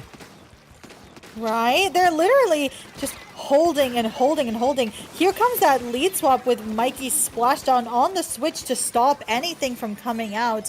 Now Los Ratones is going to have to get those strikes on that zone properly and have their teammates go with them. Zuka does come out, gets a pick, and gets that zone like neutralized, but at what cost? Because now their members down, and it's just Volty with a crazy flank here going down to Reiki, as now they're just trying to fight out against the members of Ratones, but it's going to be in their favor.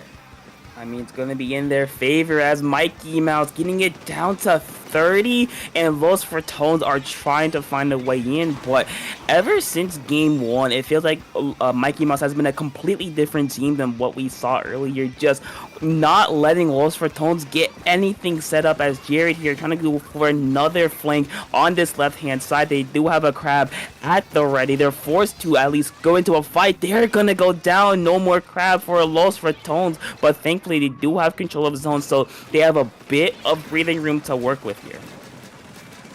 And that bit of breathing room is actually going to be a lot for them, as that penalty is now gone. They're ticking down ever closer, literally 10 ticks off from where Mikey Mouse Clubhouse was, stopping at 4 ticks before that lead swaps over. Reiki with that Zipcaster pushing back members of Los Ratones, but Mikey Mouse Clubhouse does not have the paint to properly sustain the stone. Actually, as I say that, they get picks packed up that zone and now are in court with a splashdown, trying to take out members of Los Ratones with varying levels of success.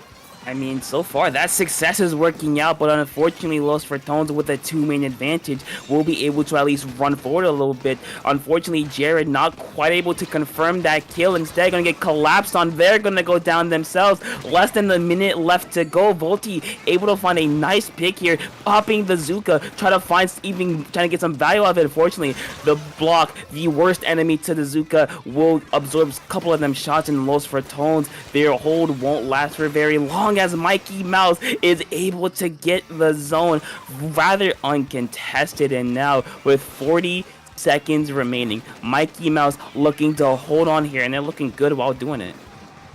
Oh yeah, this is a very clean hold. Yes, these strikes come out, but members of Mikey Mouse are actually in front of the zone this time, which is going to allow them to have a way better hold here.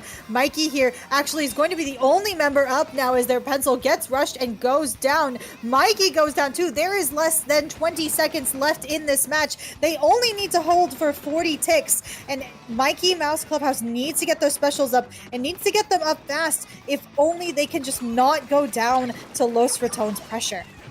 I mean, yeah, but unfortunately for Mikey Mouse Clubhouse, it's a bit too late, and Los Vertones showing some signs of life, taking game number 3 very, very closely. Now they have a little bit of breathing room, but they still cannot afford to lose another game, because what if they get to a bracket reset?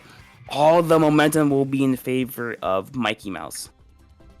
And they need to keep this momentum. Like, Los Ratones was actually on the back foot for quite a lot of this game, literally just pushing back and forth against Mikey Mouse, who was taking very strong and advantageous fights at them with them. But right at the end, when everything was starting to be said and done, I think Mikey Mouse just had a lapse in concentration, where they started running in, just trying anything to make sure that they could get to that zone. And unfortunately, because of that lack of patience, because of that lack of like judgment right there, it was very hard for them to even come out of that situation with a positive, you know? I mean, yeah, like I think we saw that kind of evolution from that first set, from winners finals to this. It's that during those first two games, they didn't really rush in solo. They worked as a team. They used their special when they needed to. They countered specials really, really effectively, and that's why they were up 2-0. But now Los Ratones looking to snatch that away from them as we go to game number 4, Ship-Shaped Cargo. Ship-shaped zones I think it's worse than crab leg. I think it's really annoying because you're always going to be fighting an uphill battle if you ever want to get back to mid. Like, it's Flounder if it was a little bit more reasonable. As a Flounder enjoyer, I disagree, but anyways, looks like we're gonna get right into it. Both these teams going for his own. Almost immediately, Mikey Mouse with the first cooler of the game, able to try to do something here, but Los Ratones with a very, very quick response. Volti able to get a trade, but going 3 down. Los Ratones, very unfortunate for them, as Mikey Mouse taking a very, very quick lead and looking to capitalize onto this. Members of Los Ratones are not having a very fun time in this game. Literally, Mikey Mouse Clubhouse is just shutting them down with these range, with these ledges. Like, this is a very good map for them, actually, because once they are stuck in spawn, it's going to be very hard for them to get out. They have to face the crab, they have to face the blaster, they have to place the stamper, and they also have to face the pencil behind all of that, giving them a million billion chip. The problem, though, that Mikey Mouse is going to face is what are they going to do once they get out of that spawn, once they lose that advantage with those ledges. Like you can see here, Los Ratones has actually come back from that lockout very easily, now in mid with 35 ticks left to spare, so this is nothing to scoff at as a lead for Ship-Shape.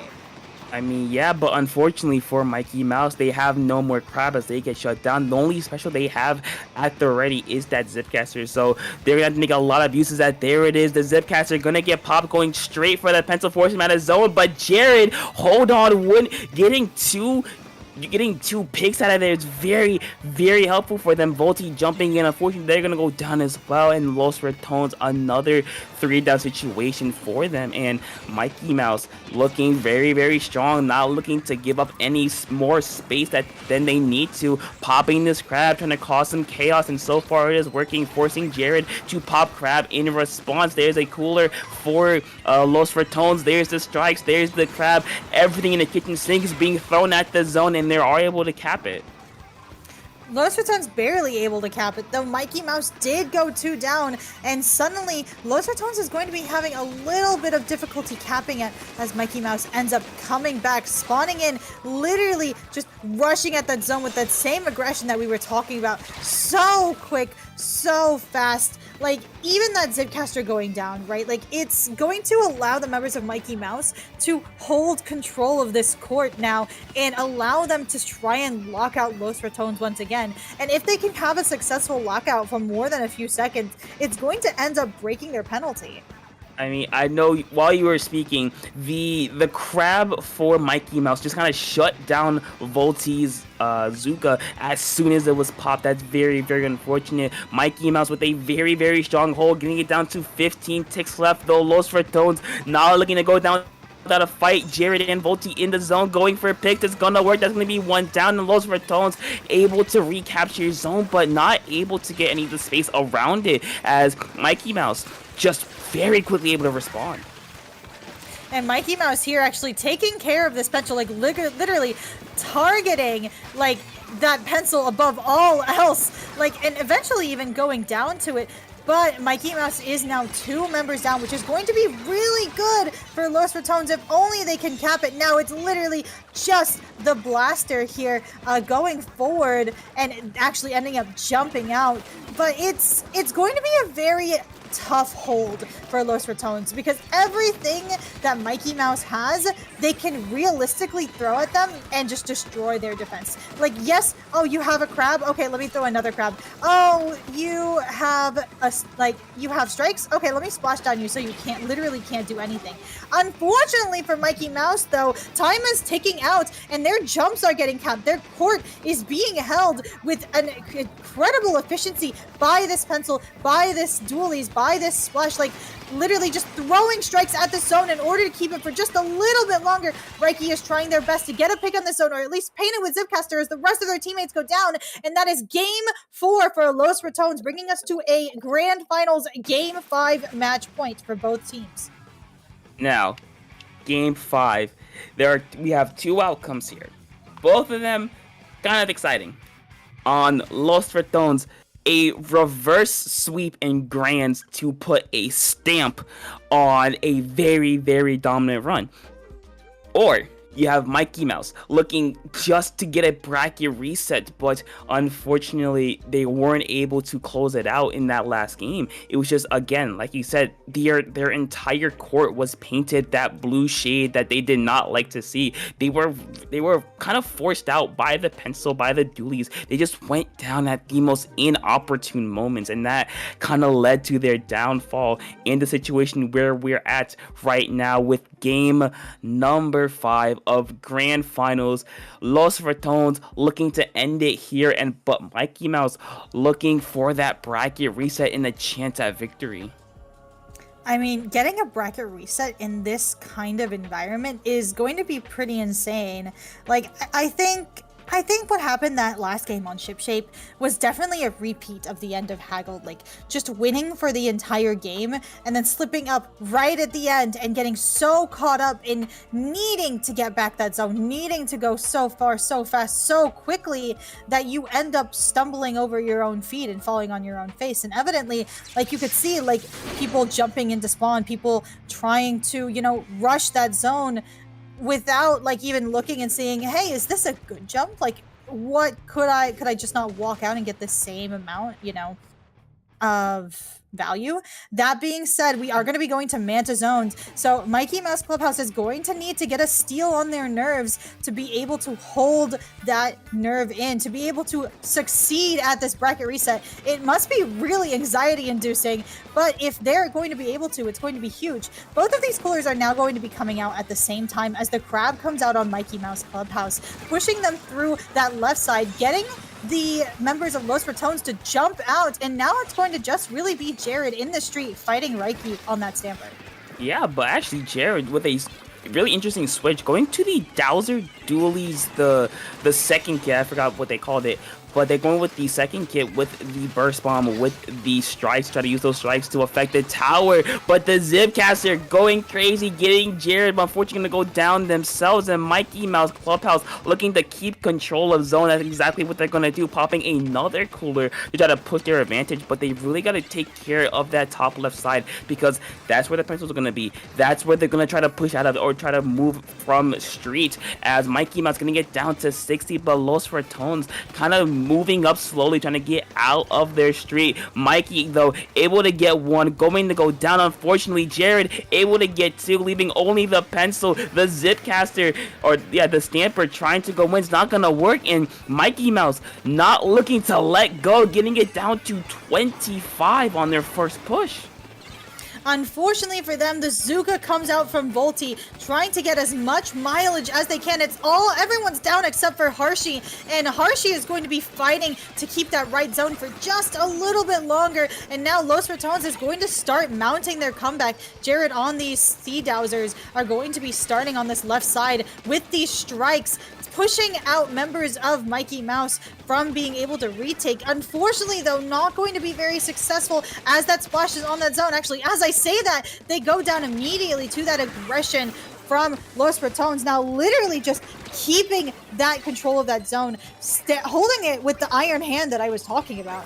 Yeah, but their grip might loosen as Mikey Mouse does have 3 specials at the ready. They do have a crab. They do have a Zipcaster as they do pop both of them, but the crab's gonna get shut down almost immediately. But Los Ratones gonna go 2 down themselves. Jared popping the strikes to try to do something here. They're gonna go down as well. The pencil gonna jump in, and the Los Ratones are gonna lose control of the zone. But that might be the end of their aggressive push as Jared gonna go in. Unfortunately, they're gonna be forced to jump out. And Mikey Mouse Clubhouse looking to hold on. Unfortunately, one's gonna go down. We're about halfway through this game, and Mikey Mouse not looking to let go here. Mikey Mouse is going to be holding onto the zone relatively well, learning from their previous experiences of not letting the game get too in their head. They've done a great job of being able to hold it, literally forcing members of both teams to go 2-2. But since they're in advantage, they're going to be able to hold that for as long as possible. You can see though here Jared is looking to build an ink strike, and members of Los Ratones are now grouping up for a big push, but if only they can get through it. These strikes do come out on this left zone now. They get the pick, they get the right zone, just barely stalling out this game for a little bit longer at their chance to reverse this grand finals. Talk about the skin of your teeth. 2 ticks remaining and a massive penalty for Mikey Mouse to chew through, but they're looking to do that relatively easy. Jared forced to jump back to the bunker, though Mikey is gonna go down. Unfortunately, 2 for 2 on both sides. Harshy gonna go down as well. A lot of fighting, and the advantage will go to Los Ratones, able to recontrol both of the zones, and Volty trying to get control of bunker, a very important spot for either team. But with under a minute to go, they can't afford to do any mistakes here. And they're going to be actually popping that whale, trying to, reduce the amount of variables that their team is going to be facing. Unfortunately for them, though, Mikey Mouse is going to get that cap of that zone, being able to push forward through this mid now, as Harshy is going to be just providing a lot of aerial support for them. Unfortunately, though, Los Ratones is going to be going a player down, 2 players down now, as Mikey Mouse pumps that splashdown on that zone, allowing Reiki to now get good push on that top left side and forcing the pencil all the way back into street. I mean, yeah, you got 15 seconds left. Los Ratones, they have one final opportunity to get into zone, get a good hold. Volty is gonna go down. Another one's gonna go down. Jared running in. They're gonna dip and dodge and dive around. It's not gonna work. That was the wipeout. And just like that, Mikey Mouse Clubhouse said, "We are not done yet," forcing a bracket reset, going from 2-0 up 2-0 to almost getting reverse sweep to just holding on to just give themselves another chance.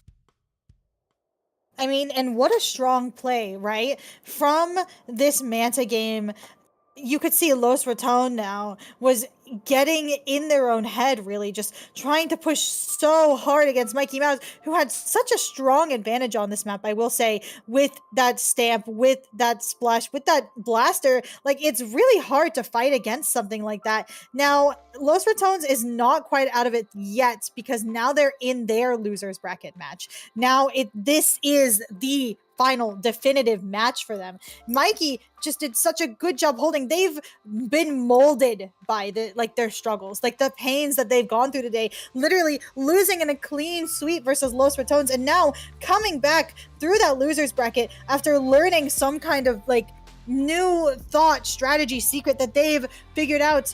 Oh, hey, I can do this now. I can win. And suddenly putting that into practice is incredible, to come down from such leverage to now you are here. I mean, and we both see what that final game is. It is going to be Hammerhead if we need to go there. I want to see that, but no matter, as we had a lot to go through as we go to game number 6 of our grand finals, which is going to be, we're gonna go back to the museum. We'll have a little bit of an art exhibit and see what these teams can paint up. Yeah, I mean, we've seen museum zones before. We're very familiar with that map after watching it get replayed around 4 times, right? I think we said a lot about what can be said on this map, but specifically, I definitely can see the idea of both of these pencils just trying to duke it out on top mid and then giving up and going to that bottom left, trying to force something out of each side. Like, especially if you're going to be having that blaster or that splash, and that splash on Los Ratones is incredibly strong to be able to just like get multiple picks whenever they go into a space that they're needed. Yeah, here we go. Los Ratones in the pink, purple, whatever, and Mikey Mouse in the light green. As we go into our resets, we do see Volti switch back over to the Carbon, and Zenith go back to the decap. And outside of Mikey Mouse Clubhouse, they're sticking with what they've been going basically the entire set. They feel very, very comfortable. And Mikey Mouse with a very, very aggressive start with the Crab going already onto the plat of Los Ratones. However, they will get punished rather hard as they're gonna go one down, and Mikey Mouse Clubhouse trying to set the tone very, very early for this set. I mean, just look at how they're taking out members of Los Ratones left and right with this early lead. Unfortunately, though, 2 going down to Volti's amazing Zuka, and suddenly the game has reversed in flow, going in favor of Los Ratones, as now Mikey Mouse Clubhouse is infecting their plat. I mean, listen, this is exactly what they want to do, a very, very aggressive comp from them. They are going to take a very, very short lead, however, looking to build on that really, really nicely, as the members of Mikey Mouse aren't even in frame right now. We do see Harshi and the Stamper on that bottom left side trying to force their way forward. That's going to be 1 down, Mikey getting 1, looking for Jared, forcing them to back away. 2 down on the side of Mikey Mouse. They lost control. That's going to be a wipe out, and Mikey Mouse Clubhouse looking to do the same exact thing Los Ratones did to them in the reverse order. And what a reverse this is, right? Just taking them, trying to stop them actually from getting out of plat, by the way. 1 by 1, Reiki here is just putting a ton of pressure, but Jared popping this crab on them, pushing them back into zone. Now, Mikey Mouse is a little bit on the back foot here as the incredible power of Los Ratones is going off. But that being said, going 2 down is not going to be helping them, as Reiki is going to be doing an excellent job of pushing them a little bit back with that Zipcaster. I mean, yeah, the Zipcaster just causing some panic within the members of Los Ratones, as Mikey Mouse getting it down to 14 ticks left. Los Ratones popping some specials. Volti gonna drop in a bad spot. They're gonna go down the pencil, affecting the tower. Flanked by Zenith, able to get 1, get 2. They're gonna go down Los Ratones with only 1 member remaining. Will be it. Mikey Mouse setting the tone early with a very, very good win in this bracket reset. That is incredible. Like, just the way that they were able to rush through, take that game. Like, it was, their opening was so clean, their pushback was so clean, and like the way that they were able to just get back into this zone was so clean. The only reason why they ever got out of it, by the way, was Volti's amazing Zuka. Their amazing play was just able to propel Los Ratones into such an advantage. But at what cost? As look at how Mikey Mouse just comes back from that with the wipeout. I mean, hey, momentum is the one thing everyone needs to win. You got the momentum on your side. Well, guess what? If you have the momentum, you're a hammer, and everything in front of you is a nail. So you're just looking to go right through them, just hoping that you can get whatever you can, as Mikey Mouse Clubhouse looking to continue this as we go to our second game of this reset, back to Mako Mart. Oh my god, and once again we're seeing Mako Mart, and I think this is going to be a great map for Mikey Mouse, because you're going to be seeing them use that blaster to such an incredible degree. But on the side of Los Ratones, they do have that strong crab, they do have that carbon, and those are two weapons that really excel on this kind of map. Crab for anchoring such long in strong positions, and then the carbon for camping on that snipe, camping on those ledges with a very precise control. I mean, yeah, but let's see, are they able to really capitalize on that, as both teams picking their weapons, as we are going to see Jared for Los Fortones going with the custom dually sculptures, the one with the chumps and the beacons. And I personally like chumps. I think they are a very good tool at being a distraction, be able to just fight within them and cause some panic to the enemy team. And so far, Los Fortones able to do that right away, getting a very, very early lead. And this is going to be a very strong early lead for them. Like, they are withstanding the pressure against Mikey Mouse, their Crab, their Pencil. Even though Volty now ends up going down, this is going to be huge for Mikey Mouse. Being able to now get control of the stack, get control and rush towards that left stack, even unfortunately going down and unfortunately not even getting a cap off that, which is huge for Los Fortones, as now they're going to be able to stabilize and let their push keep going. I mean, yeah, they fended off Mikey Mouse. That's Mikey on this left hand side, try to do some more, but Jared able to zone him out really, really effectively with the longer range of the Dapple Dualies. The Pencil just doing what Pencil does, paint over the zone, being a bit of a point and click adventure game, getting Mikey out of the air, canceling that splashdown, and Los Fortones looking super, super strong. The crowd's gonna get shut down as well. Only the 2 members remaining for Mikey Mouse trying to get something going, but they're being locked out super effectively. They've tried to neutralize this zone, but Los Fortones with a very, very quick response here.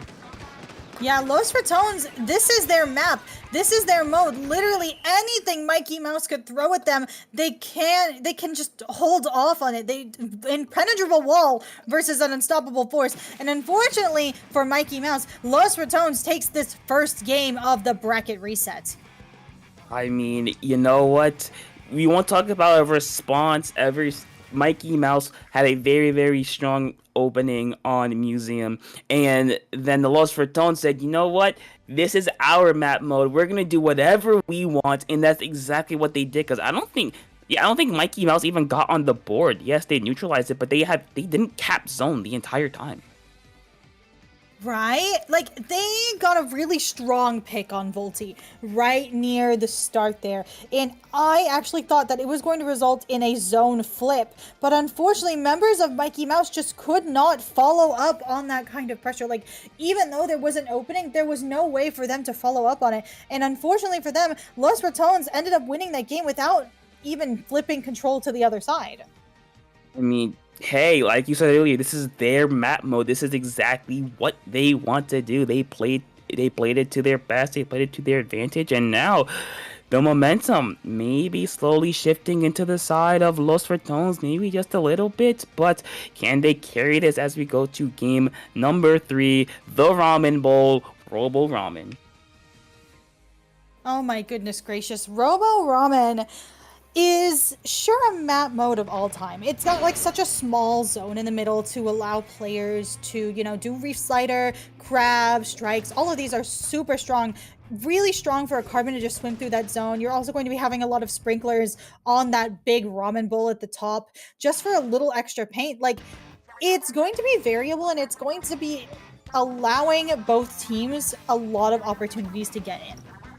Speaking of getting in, you also got the flank routes, because this map is one of the 3 maps in this game with actual viable flank routes. So you have to watch out for those walls, as we do see Mikey Mouse with a very, very quick cap trying to force back the members of Los Fortones. But this, oh my, what a shot by Volty, just arcing it perfectly over that crowd. Unfortunately, they're gonna go down in a trade, but nice shot there as Los Fortones trying to force in. Zenith gonna go down. The chumps from Jared try to fight in the chumps is gonna work out as Los Fortones able to go right through them and get the lead for themselves. Right? And like, oh my god, Los Fortones just being ruthless with these Zuka shots from Volty. Strikes coming out from Zenith now, going to allow Los Fortones to have a little bit of better of a hold on this zone here. It's going to be honestly really 50-50 because Mikey Mouse can now launch a push with their specials online. Oh, and as I said that, actually the blaster goes down. Now multiple members of Los Fortones are now going to be in a prime position to be able to take back that zone. 2 members down on the side of Mikey, and Mikey himself now is going to have to back up to that elbow. I mean, they don't have to back up too far, but they might be forced to now as Volti is going to pop the Zuka. Jared's going to pop the Chumps to try to force their way in. It's going to work. It's just a Stamper at the top of your screen, forced to jump out back to Snipe, back to Harshy. And this is where you want to be if you're Lost for Tones. You want to control this ramp. You have some specials almost online. You almost have that cooler. Unfortunately, Volti's going to go down, so no Zuka for you. But it's going to be very, very hard for them to get in. There it is. The Zipcaster's going to be popped. Mikey is going to be in there as well, looking for one, not able to confirm it just yet. Volti staying alive by the skin of their teeth. Mikey Mouse able to control the zone and try to force their way up. Los Ratones is now getting ready for their pushback in. Here comes those Chumps. Here comes those strikes perfectly onto that zone. Reiki now is going to be fighting the splash. Going down. That's 2 down on the side of Mikey. Now, unfortunately for them, even though they get that dualies that has been like a pain in their side for the entire game, it's still going to make them get pushed out because of just how much they've lost in this interaction. Now, Mikey Mouse Clubhouse is going to be waiting for the perfect opportunity to come back in, the perfect amount of specials, but Los Ratones keeps trying to push them back with these strikes, with these Chumps, with everything they can throw at them. Mikey on this zone with this splashdown, ready to let their team get back in, and fortunately for them, this is just enough momentum to allow them the space they need to flip that zone over to their color. Yeah, and Mikey didn't mean to use Splashdown until just now. Unfortunately, they're gonna go down, but thankfully, Mikey Mouse is able to break through their penalty, though as soon as they did that, the members of Los Fortones just all collapsed on zone, able to flip it in an instant, and just, again, a lot of fighting is going down. Jared at the bottom of your screen, able to get a nice pick there onto the Stamper. It's just a lot of back and forth. Los Fortones trying to force their way in, but Mikey Mouse able to respond relatively well, as Jared, again, trying to go for some cheeky picks at the bottom of your screen, is forced to back away. 90 seconds remaining. Is this technically anyone's game? Because both these teams have been showing that they can take zone relatively easily. The problem here, I think, is being able to hold that zone, because Mikey Mouse has such trouble against these Chumps, these strikes that just come out so perfectly, and then on top of that, whenever Volti gets a Zuka, those arc shots are deadly. So the sustain now Los Ratones has is going to start with these Chumps, and it's going to end with this Zipcaster, forcing 3 members of Los Ratones all the way back. Now it's just this Pencil and this Dualies, just forced all the way back. It's almost painful to watch, actually, as now they have a Crab solidifying their position.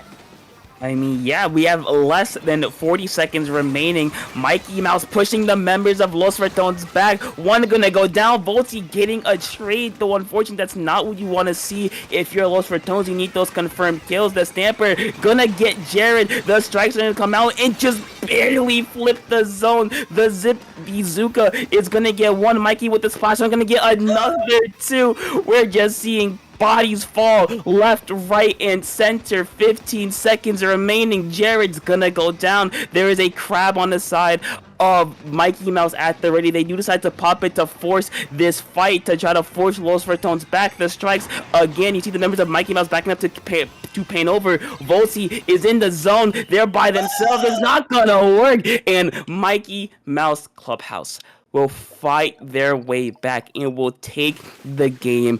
And they are on the brink of coming back from losing in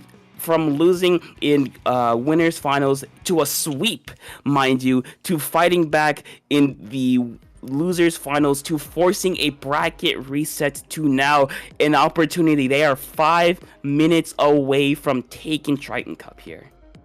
That's if they can win, because, oh my god, let's talk about that game for a second, right? Every time Los Ratones pushed in, they pushed in with a combination of either Chumps plus strikes or Zuka plus Chumps, or like any of those like 3 specials like combined together. But the thing is their last 2 pushes right at the end was just the strikes. And Mikey Mouse Clubhouse seeing this, look at this, literally seeing it's just the strikes. We can paint over this.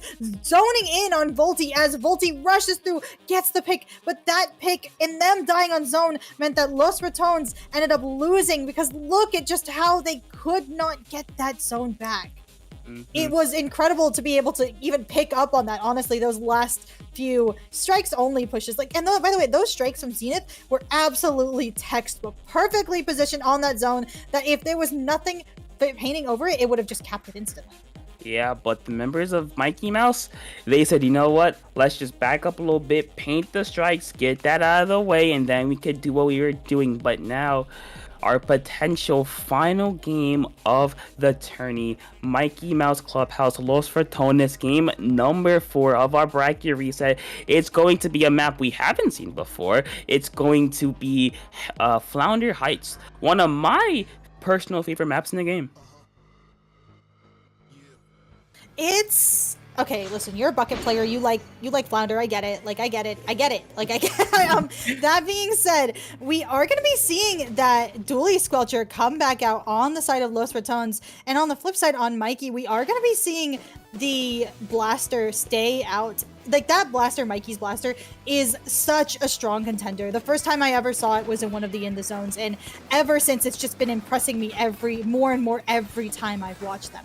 That being said, we are going to be seeing Los Ratones take an early advantage, painting over a lot of Mikey's zone, while also rushing in. Hold on, Volti going for this splash, gets the pick, gets 2 down on both sides. Now Hershey is gonna be fighting it out on these zones, while Reiki is going to be trying to get any mileage. There's one stuck in the back of Garden. Now Zenith actually is going to be trying to get into that trench, into that zone, actually, just to get a cooler for their teammates. Unfortunately, though, they will end up losing that cap, but Volti allows Zenith to move forward and get those key picks, meaning now it's going to be easy for Los Ratones to get that zone. If only they could keep players up. It's back and forth topic. Yeah, it's like we're watching a ping pong match. Just one goes here, one goes there, one goes here, one goes there. It's just really back and forth. And for Los Fratones, actually they did do a couple of switches. They went for the V dually, the V squelchers with the wave breaker and the burst bomb, and also Zenith switched over to that try slosher because it is Flounder Heights, a very bucket oriented map. But Mikey Mouse able to take control of zone. Volti able to get a trade out of it, which is very fortunate for them. We do see the splash going to go down, and Los Fratones trying to find their way in. They do have it. The coolers, actually no, they have double cooler. Hold on. Okay. The double coolers, both of them are going to be popped. So Los Fratones just throwing themselves at the members of Mikey Mouse Clubhouse, and it's going to work out in their favor. Los Ratones taking a page out of Even Nurkle's book with that double cooler comp, but this time they're going to be having a little bit more range to supplement what you've lost by going that double cooler. Now, Mikey Mouse Clubhouse is going to lose the lead, but here they come with their counter push, trying to just take control of this zone. Volti is going to be watching that flank, though, as members of Mikey Mouse Clubhouse come in with that Zipcaster, gets picked off immediately by Volti, and now Mikey even goes down with that splashdown. This is not looking that good for Mikey Mouse, as now Jared is going to be pushing down that ramp. And you see how far the members of Los Fratones are. They are feeling confident. They are feeling themselves, and it's for good reason, because they got down to 25 ticks. 2 members of the other team are going to go down, unfortunately, though. Mikey Mouse with an opportunity here to get the zones. Jared staying alive, trying to go for a flank's not going to work out, and Mikey Mouse Clubhouse able to pretty easily take control of zones. Now the question becomes, can they push back the members of Los Fratones? That's a good start. One going down. They've eaten through their penalty points, and now the real lockout can begin. And here it starts, the real lockout, honestly, is going to be a little bit difficult to hold off, because you're going to be seeing Jared with that dualies just fighting it out. Now, they just need to paint that zone, and they're going to be home free. Like, literally, they're now completely spawn camping them. Mikey even popping that splashdown, getting another person who was just unwise enough to hop down from that spawn. 29, 28, 27, 26, 25, literally left of this Triton-Cup. The lead flips in Mikey Mouse's favor. The Zuka comes out from Volti, but is it going to be enough as Mikey now drops to try and make them look to them? It's going to be 5, 4, 3, 2, 1. That's it. That's it. That is Triton-Cup I believe that is number 91. Let me double check that. Yes, yeah, 91, Triton-Cup 91. number 91 goes to a grand finals bracket reset from the loser side for Mikey Mouse Clubhouse on a defining flounder zones at the end. Just look at how these teams fought, how far they've come. Literally, Mikey Mouse Clubhouse coming back from an extreme 0-3 deficit to 3-2. And then finally 3-1, just improving their record every time they go through it. I mean, you want to talk about just grit. You want to talk about just hanging on by a thread. That is Mikey Mouse Clubhouse's tourney run in a nutshell. They got knocked down. I don't want to say they got knocked down early. They got knocked down in winners finals, but they got knocked down pretty definitively. Because remember, Los Ratones won the winners finals 3-0, and like you said, Mikey Mouse just battled their way back. They beat their team in losers finals. They got back. They managed to fend off a reverse sweep from Los Ratones, and they managed to have a really, really good grand finals reset, and they topped it off with a lockout of our number 1 seed to just snatch the crown from their heads. GG's to Mikey Mouse. It was beautiful. It was textbook. It was everything you could ever want from a bracket reset. Literally getting knocked down and then fighting in a clean 3-0, realizing you can do this, you can win this, and not getting shaken up right at the end. Both times, it is such... I don't even know how to describe it. It was brilliant. It was beautiful. It was so... You don't get to see this level of play and aggression and comeback from Splatoon that often. Most of the time when you get to grand finals, it ends at grand finals. But here in a bracket reset, it really feels like new stars of the community are being born. I mean, hey, that's what happens. The old guard begins to fade away. The old guards has to eventually pass up the spotlight to the new guard. They have to eventually say, hey, my time the spotlight's done. It's up to you now. And Mikey Mouse Clubhouse, they might be the next ones up. Yeah, and though that was such an exciting set, we are going to have to wind down now, Topic. Congratulations again to Mikey Mouse Clubhouse for winning Triton-Cup number 91. But enough about them, Topic. What about you? Yes. Okay, you can find me at the link down there over on Blue Sky. We don't talk about the website that shall not be named. At topic02.bluesky. You can find me on Discord, topic_2. And that's really about it. Time, what about you? You can also find me down there at Fresh Squiffer, or Fresh Squiffer everywhere except for Twitter. Oh my god, I wasn't supposed to talk about that, was I? That being said, you can find me there, probably, maybe. Yeah. Unless? Anyway, that will do it. We'd love to give a shout out, by the way, to Dapple supporters over on Ko-fi. Thank you so much, Squiddaddle and Dual Marmalade. We really appreciate everything you do. Like, your support goes a long way for the tournaments that we create here. Yes, please. A shout out to their supporters. We love all of you. We love our viewers. We love our supporters a little bit more. But yeah, with that being said, with all the house cleaning being done, I assume that will be it. That will be it from us over at Dapple Productions. I hope everyone enjoyed the tourney. And with all that being said, always remember, never stop disturbing the peace.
wish that you could fast forward.